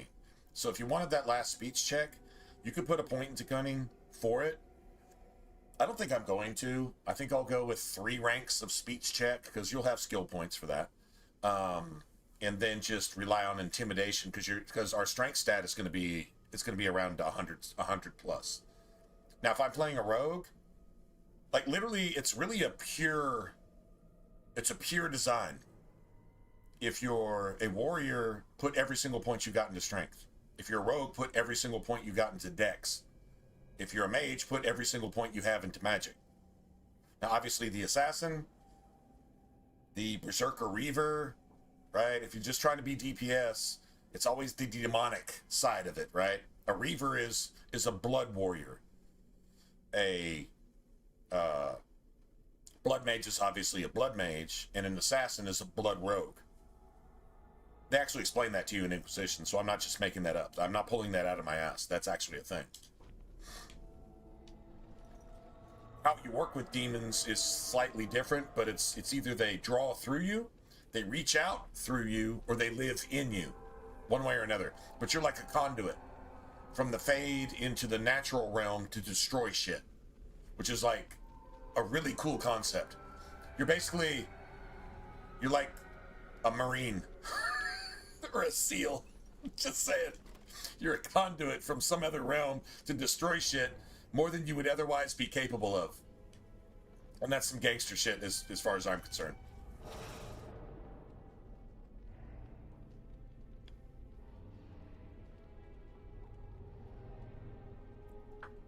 No, your magic resistance as a rogue is almost irrelevant. And if you stacked a bunch of those runes, you'd have to go to Awakening to get armor that you can even put runes in the first place, right? Unless, I mean, I guess, no, wait. No, there is spell resist runes that you can put in your weapons, right? But you're taking away from your offense. I mean, if you're trying to tank as a rogue, that's kind of confused. That's like trying to be an assassin as a warrior. Which, I mean, you can be DPS, but it's just like, it's like, let me try to half-ass do this by doing this. Don't really, I don't know. I mean, maybe. Yeah, I think actually there are spell resist runes that you can put in. I know if you go into Awakening, they produce armor that actually has runes in it, like a felon's coat, but it's not called the felon's coat, but it's basically a felon's coat, but it's got rune slots in it too, and you can put like defensive stuff in there. But no, I would never waste a rune slot with spell resistance and shit like that. I mean, if your other gear doesn't give it to you, you're probably not the class that really needs that anyway. And if you're playing a dwarf rogue, your physical defense is still going to be, sus. Because, I mean, you're not a tank. But, I mean, okay, so what you're saying is if you gave the rogue, like, max spell resistance somehow, like the spell ward and maybe some runes and all this and that, would you be invincible? I mean, if a fireball hits you in the face, I guess it would be less devastating. I guess. Would you be invincible though? I don't think so. And the longer you let enemies live, the more they have a chance to hurt you. So personally, I've never. Maybe it's a logic thing. You may actually be right. Maybe it actually is a thing. But to me, if you're DPS, you need to kill everything before it can kill you. If you kill it fast, it can't even hurt you because it's dead. That's always been my logic. It's worked for me, but I mean, maybe if you just become like immune to magic as a rogue, I guess there would be something to that. I mean, you would die less often, but I don't know that spending rune slots on defense helps you kill things faster. You see what I'm saying? Like, I don't know. That's just not the way I think, I guess. But it's a good question. And you might absolutely be right. There might actually be a build for that where your dwarf is basically just going around, and even if you're doing slightly less damage, you're just basically invincible, so you're just doing shit.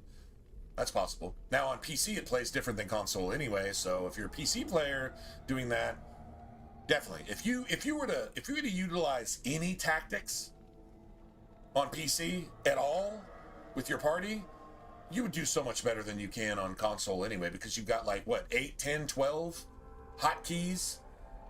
And you just point and click, and you can just do your thing. And if your party is doing their thing, oh, you're gonna wreck that shit. Twice as fast and 10 times easier than you will on console. You just have more stuff available to you. So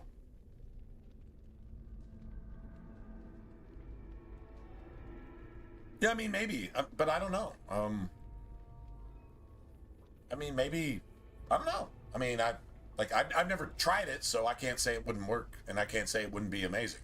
If it's friggin' amazing, then whatever. I mean, I just learned that actually, regardless of how badass your axe is, apparently a sword, damage-wise, is actually a little bit better. But I think that damage is tempered with armor penetration, which a sword lacks, so I think they're pretty much almost even. But yeah, we did a comparison. We did a switch between like swords and axes and this and that and blah blah blah with the same strength, same character, and it was like, huh, actually a sword looks stronger, at least as far as damage is concerned. But I think that's deceptive, because I think everything has at least some armor rating, and your ability to penetrate that armor overall at the end of the day is going to give you a higher damage per minute, damage per hour, damage per day stat, because you're bypassing armor, which most people have at least a little bit of it. Like all your bandits at least have light armor. If you can just bypass that entirely, then your slightly higher DPS with a sword that has a lower strength modifier is kind of deceptive, because the armor is going to mitigate a lot of that damage. Whereas with an axe, you can bypass a lot of that. And then with a mace or a hammer, you bypass a lot of it, but your damage is lower. But I'm trying to think of enemies that really don't have any armor at all in the game, and I mean, I don't know, maybe wolves? Maybe? Werewolves? Not really sure. They might be the same thing.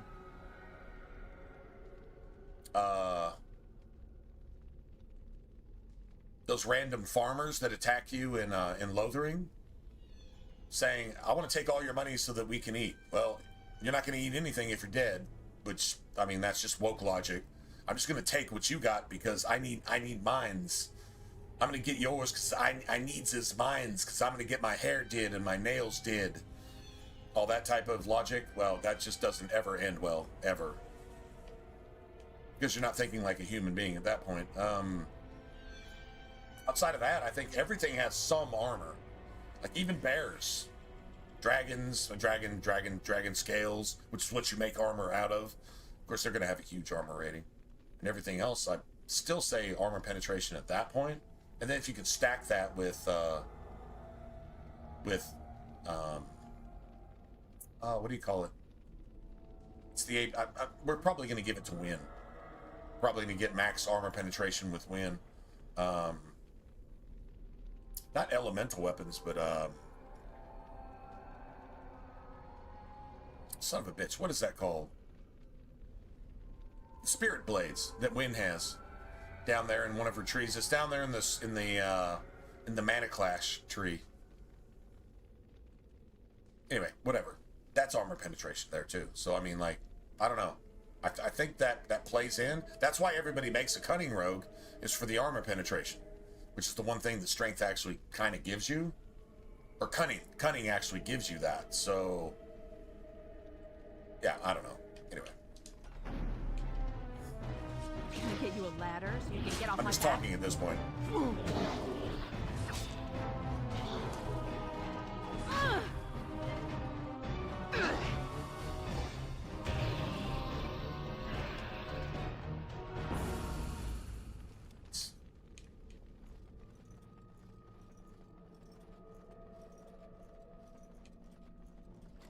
So the Burning Man is the one we get here, right?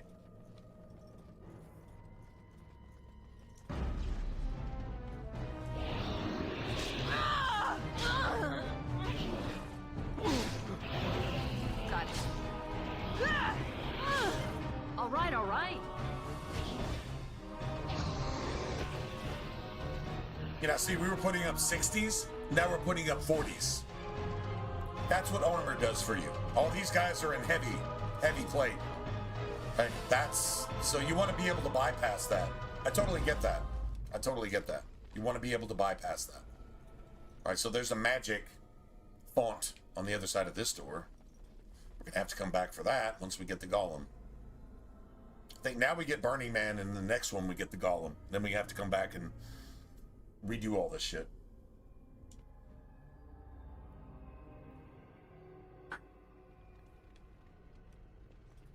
Foolish creature. Should know better than to attack.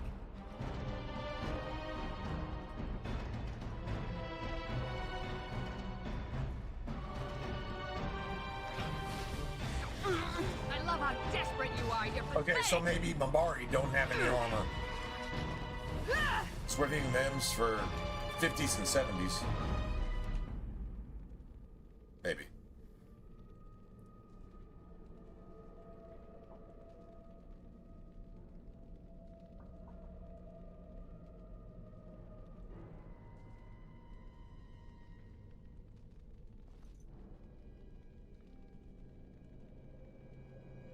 Your cauldron. I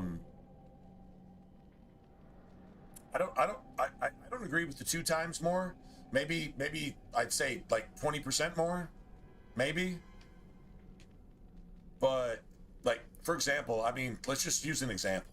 I think the best example, the one used in like YouTube videos for a cunning rogue, is that with like low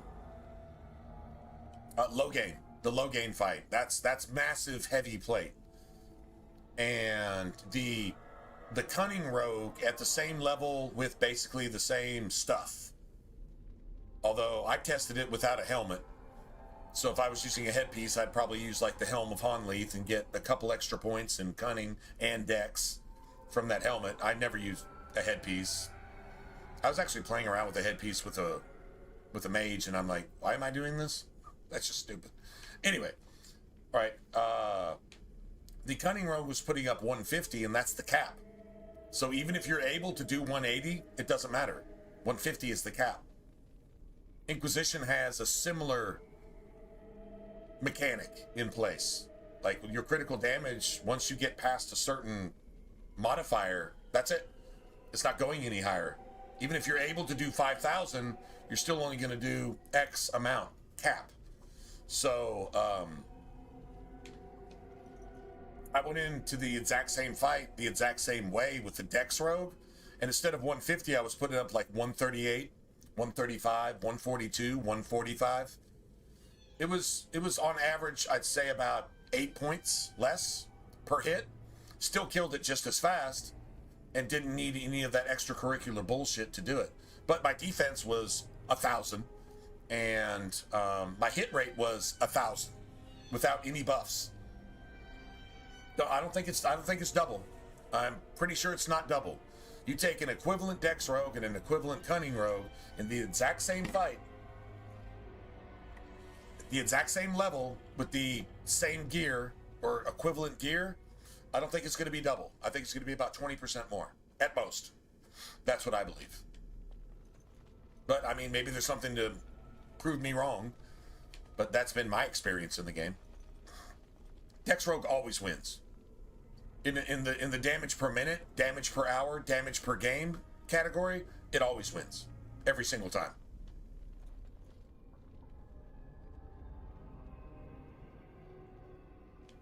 Target practice, anyone? Can I give you a ladder so you can get off my back? Now's better than later. All right, all right. I'll get on it. Boom! Show them no mercy.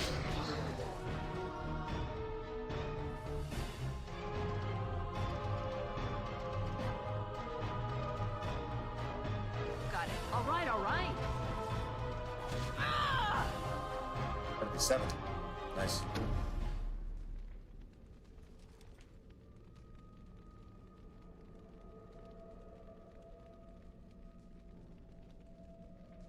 Tainted blood that works off cunning. No.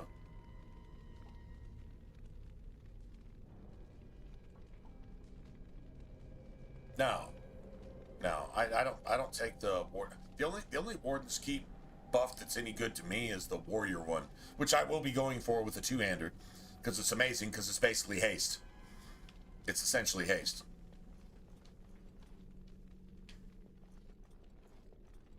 Foolish creature. Right? It should know better than to attack. I'll get on it.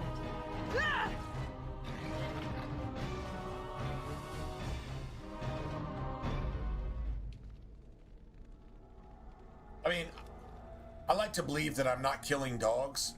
I'm just ending these dogs' nightmares so they can go back to being puppy bros and just dreaming peacefully, just getting them out of this nightmare.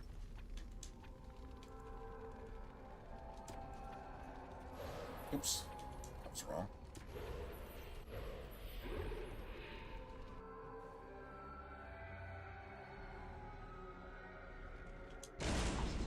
Control. Anger. It burns. You must die.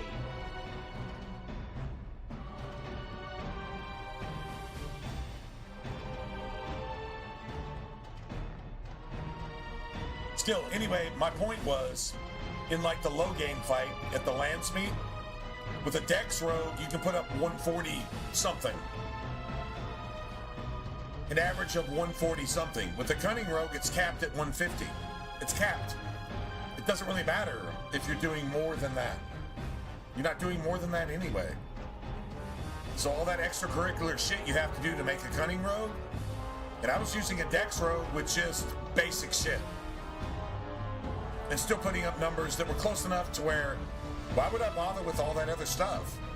And you have to have certain party members, and you have to have all these buffs, and if anything fails, then you just get fucking shit on, and you have no defense, and you get knocked in your ass every time anybody fucking yells louder than, hey, anything louder than that knocks you on your ass. As a Cunning Rogue, why the fuck would I do that?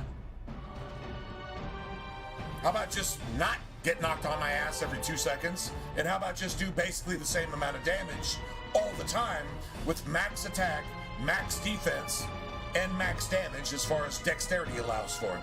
And still use the assassin tree, still get some cunning bonus. Why wouldn't I do that? Nobody's ever been able to prove to me why I should not do that for the entire game. Oh, and let me go ahead and get Leliana in there too, and let her go ahead and buff us as a Cunning Rogue. It will just even have more damage and critical chance. It will kick 10 times more ass. And I don't have to do anything special for her. She can just do what she does already. How about that? That's my logic. Call it what you want.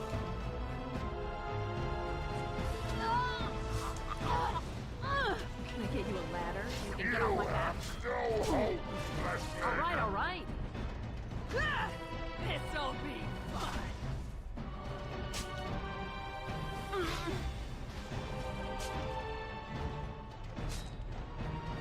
The anger. Nice. Fading. I am free. Take Ragos' power. Use it and burn him. Burn them all. He guards Sloth. He bars the way. You must destroy the door. Other dreamers. Other powers. Only way. I'm on fire, but taking no damage. That's awesome. I can't do anything here. But we do get a save. Oh, wait. No, I actually can do something here. Okay.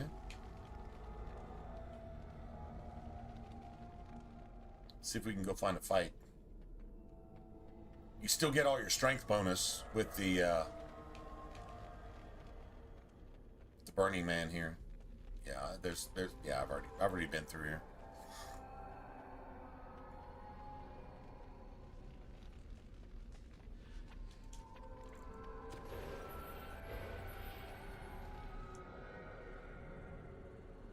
Cunning, Constitution, nice.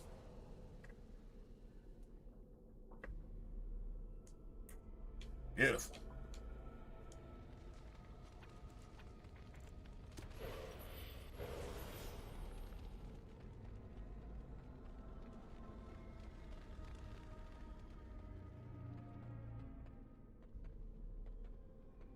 It's a massive door. So now we got to go get the golem. And then we literally have to backtrack here, here, and here again. Yeah.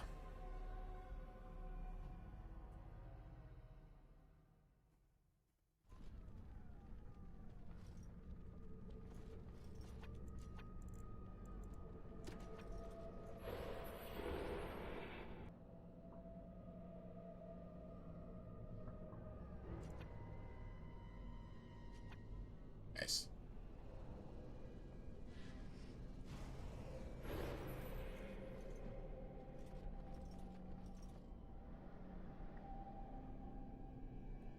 Now the strength ones, that's legit. That's what we need.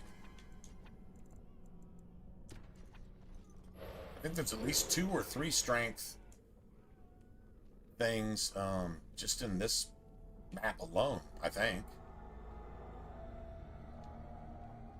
And so this doesn't do anything. This just leads to a place we're going to go anyway. So we don't really need that. I mean, I guess that would be a shortcut.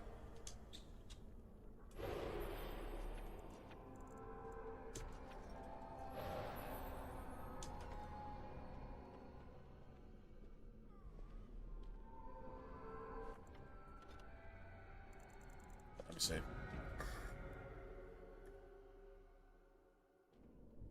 Hey, Stark. Hey. What's up, man? Oh, same old shit. Just, you know, doing things, I guess.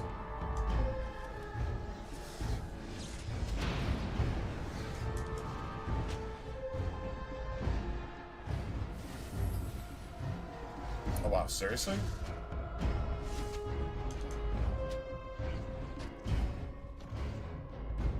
Really, bro? You cast like 5 spells on me and a fireball all at the exact same time? And you still lost.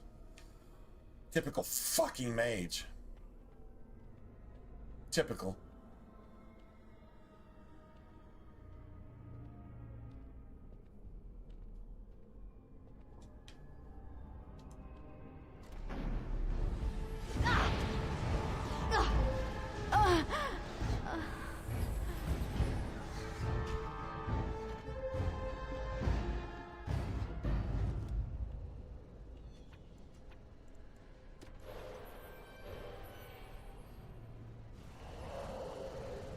One magic. Not sure what that. I'm not sure what good that's doing us, but whatever. That's cool, I guess.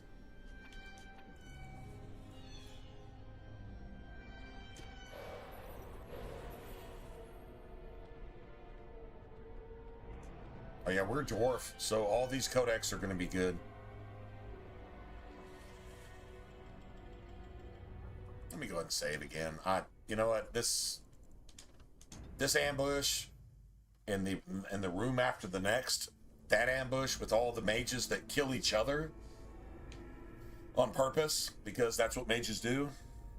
They just fucking murder everybody.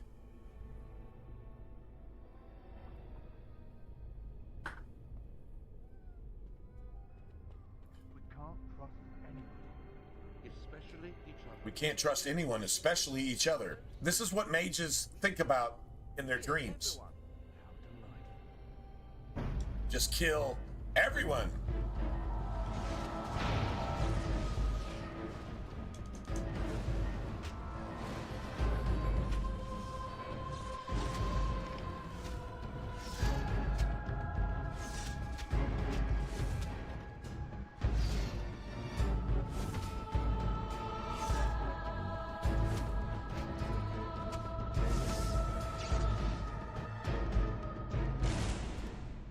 Nice. Well, we got all the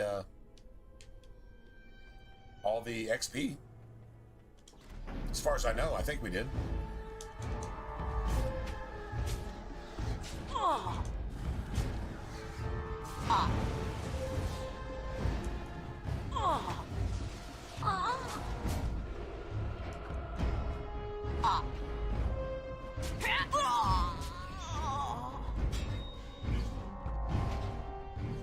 Nice.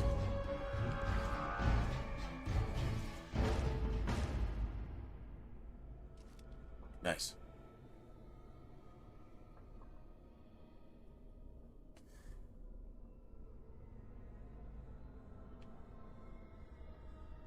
I actually thought about instead of the Reaver thing, doing a rogue. So like in Inquisition, you don't pick your attributes. So in Dragon Age Origins, the same reason you do a Dex rogue is the same reason you do a Cunning rogue in Dragon Age 2, for the exact same reason. And then you can do some really cool shit in Inquisition, though. I'm not gonna lie. There's a combo set up that it's like 1, 2, 3, 4, and if you pull it off just right, it's kind of ridiculous, actually.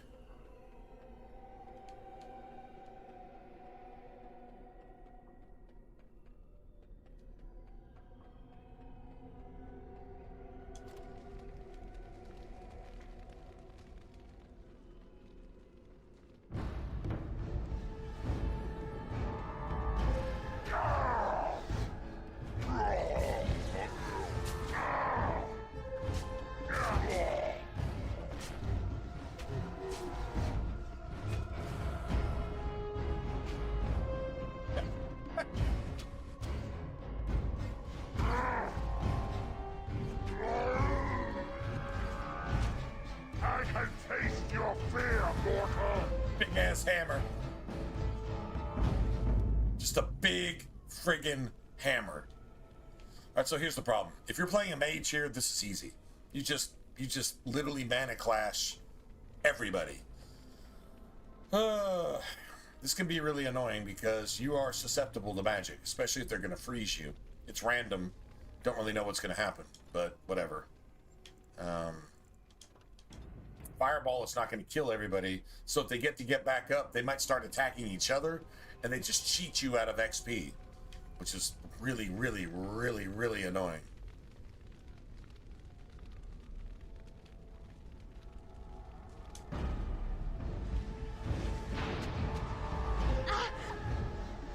It's either killing each other.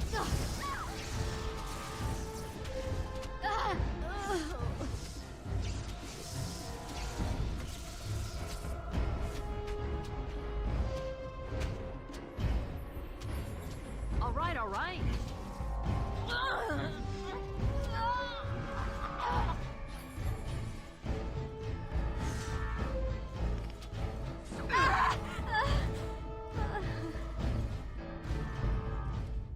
I think I still lost somebody. I don't really care. You know what? Honestly, that's cool. Oh, my spell! My spell, which I don't have because I'm a dwarf. Crazy. But then half of the nobles in Orzammar, including the king, are wearing Tevinter and Circle mage robes and carrying staffs, but they don't have a spell. Could somebody explain that to me? That'd be amazing if you could explain that to me. Oh, no, I'm doing this. Let me go ahead and save again. I at least want 4 out of these 5. I want 4 out of 5. If I don't get that, then I'll just start over.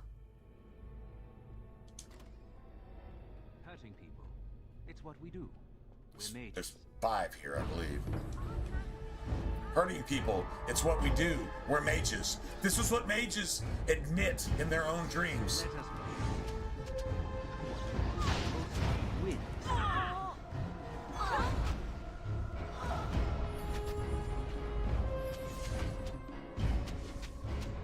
How many fucking heals you get, bitch?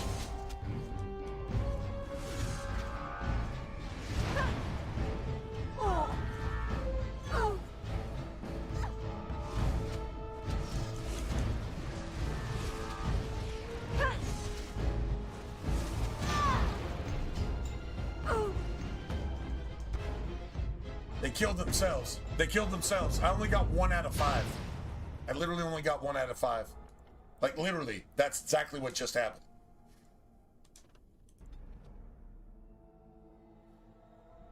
That's why I saved.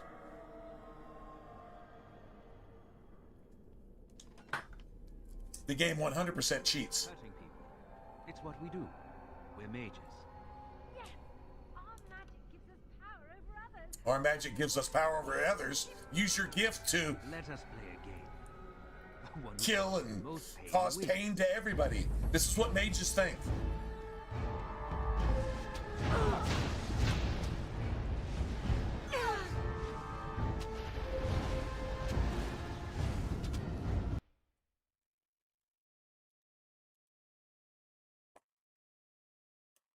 This is what the fuck I'm talking about. If it happens one more time, I'm done. I'll see you guys tomorrow. Once again, the game sucks. Fucking rigged. Bad. Fucking the opposite of anything resembling decent game development that was never tested by its developers. Piece of shit.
All right. Contacting the Dragon Age servers. I hope it says it this time. They're just no longer available because they haven't existed for a decade.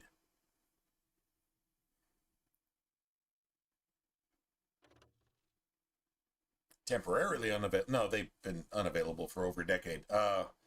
There's another little thing that it shows now, which means that the game was updated because a graphic has to be placed in the game for it to do that. It just says Dragon Age servers are no longer available or something like that. Anyway, it's a new thing. We saw it the other night and we've seen it a couple times since. It just randomly puts it in there, but it shows that the game was actually updated. That means the game was corrected on some level because it costs a lot of money to put an update out worldwide for a video game online. So interesting that it actually shows a new thing that I've never seen before until recently.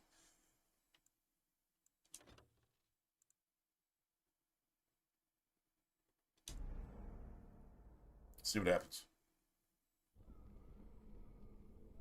No, it's definitely not working at all. Hurting people. It's what we do. We're mages. Yes, our magic gives us power over others. Our magic gives us power over others. Use your gift today. Murder and hurt everybody. The one who causes the most pain wins. Yay! This is how mages actually think.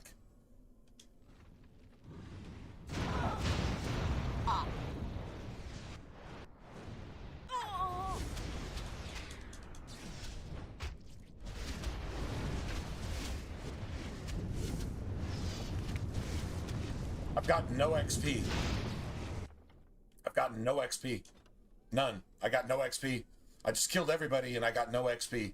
Because they overrode me killing them by killing themselves. This is why you have to hate Anders. If you don't hate Anders, you're a bad person in real life. Yes, our magic gives us power over others. Use your gift today. Let us play a game. The one who causes the most pain wins. Now let's see if they got... Now let's try this. Let's try doing it a little bit later.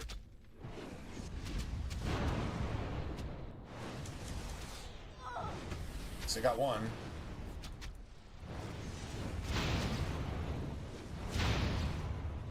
No, I got cheated out of that. One of the other mages killed that mage, and then killed that mage, and then killed that mage, and then killed that mage to cheat me of my XP. I'm not getting my XP. The game is literally janked to fucking cheat you as a player. You should get that XP anyway. It's what we do. We're mages. This is crazy. Are y'all seeing this? How bad this fuck... Use your gift today. Let us play a game. The one who causes the most pain wins.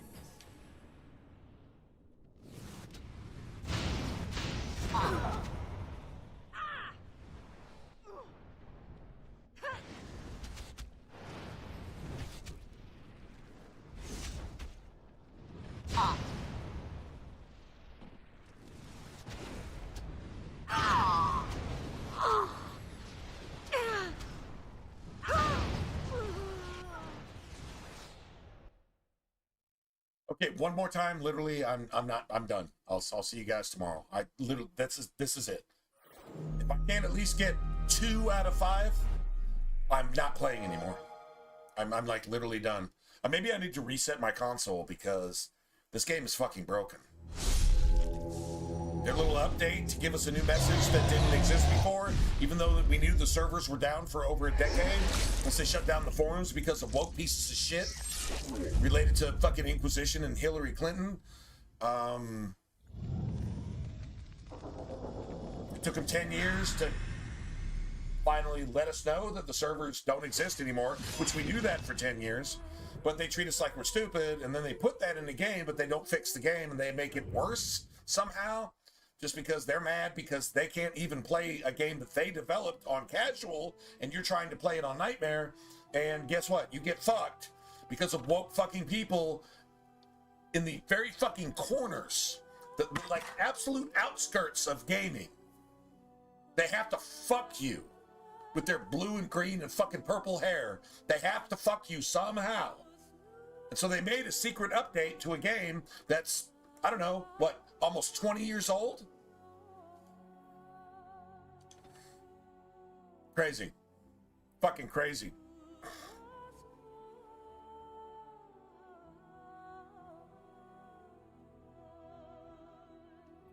Your story.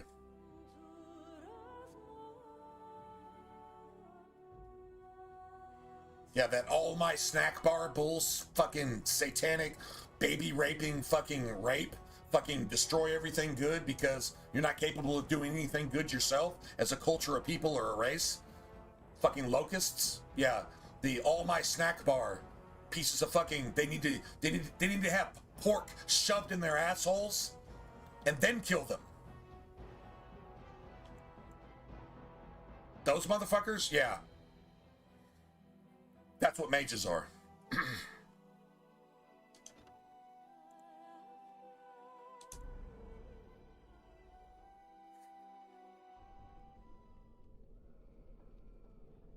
Bitch.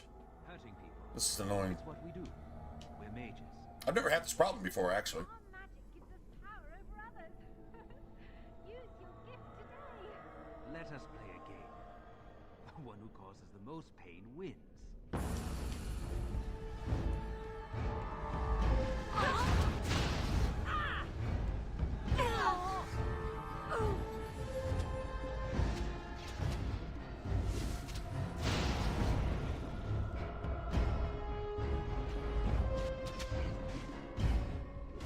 Wow, I can't do anything. This is crazy. I'm actually not even allowed to move or play or anything.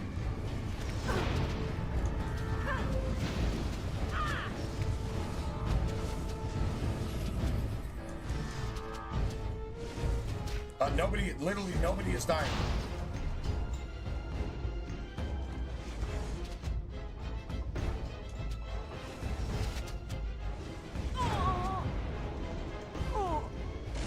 All right.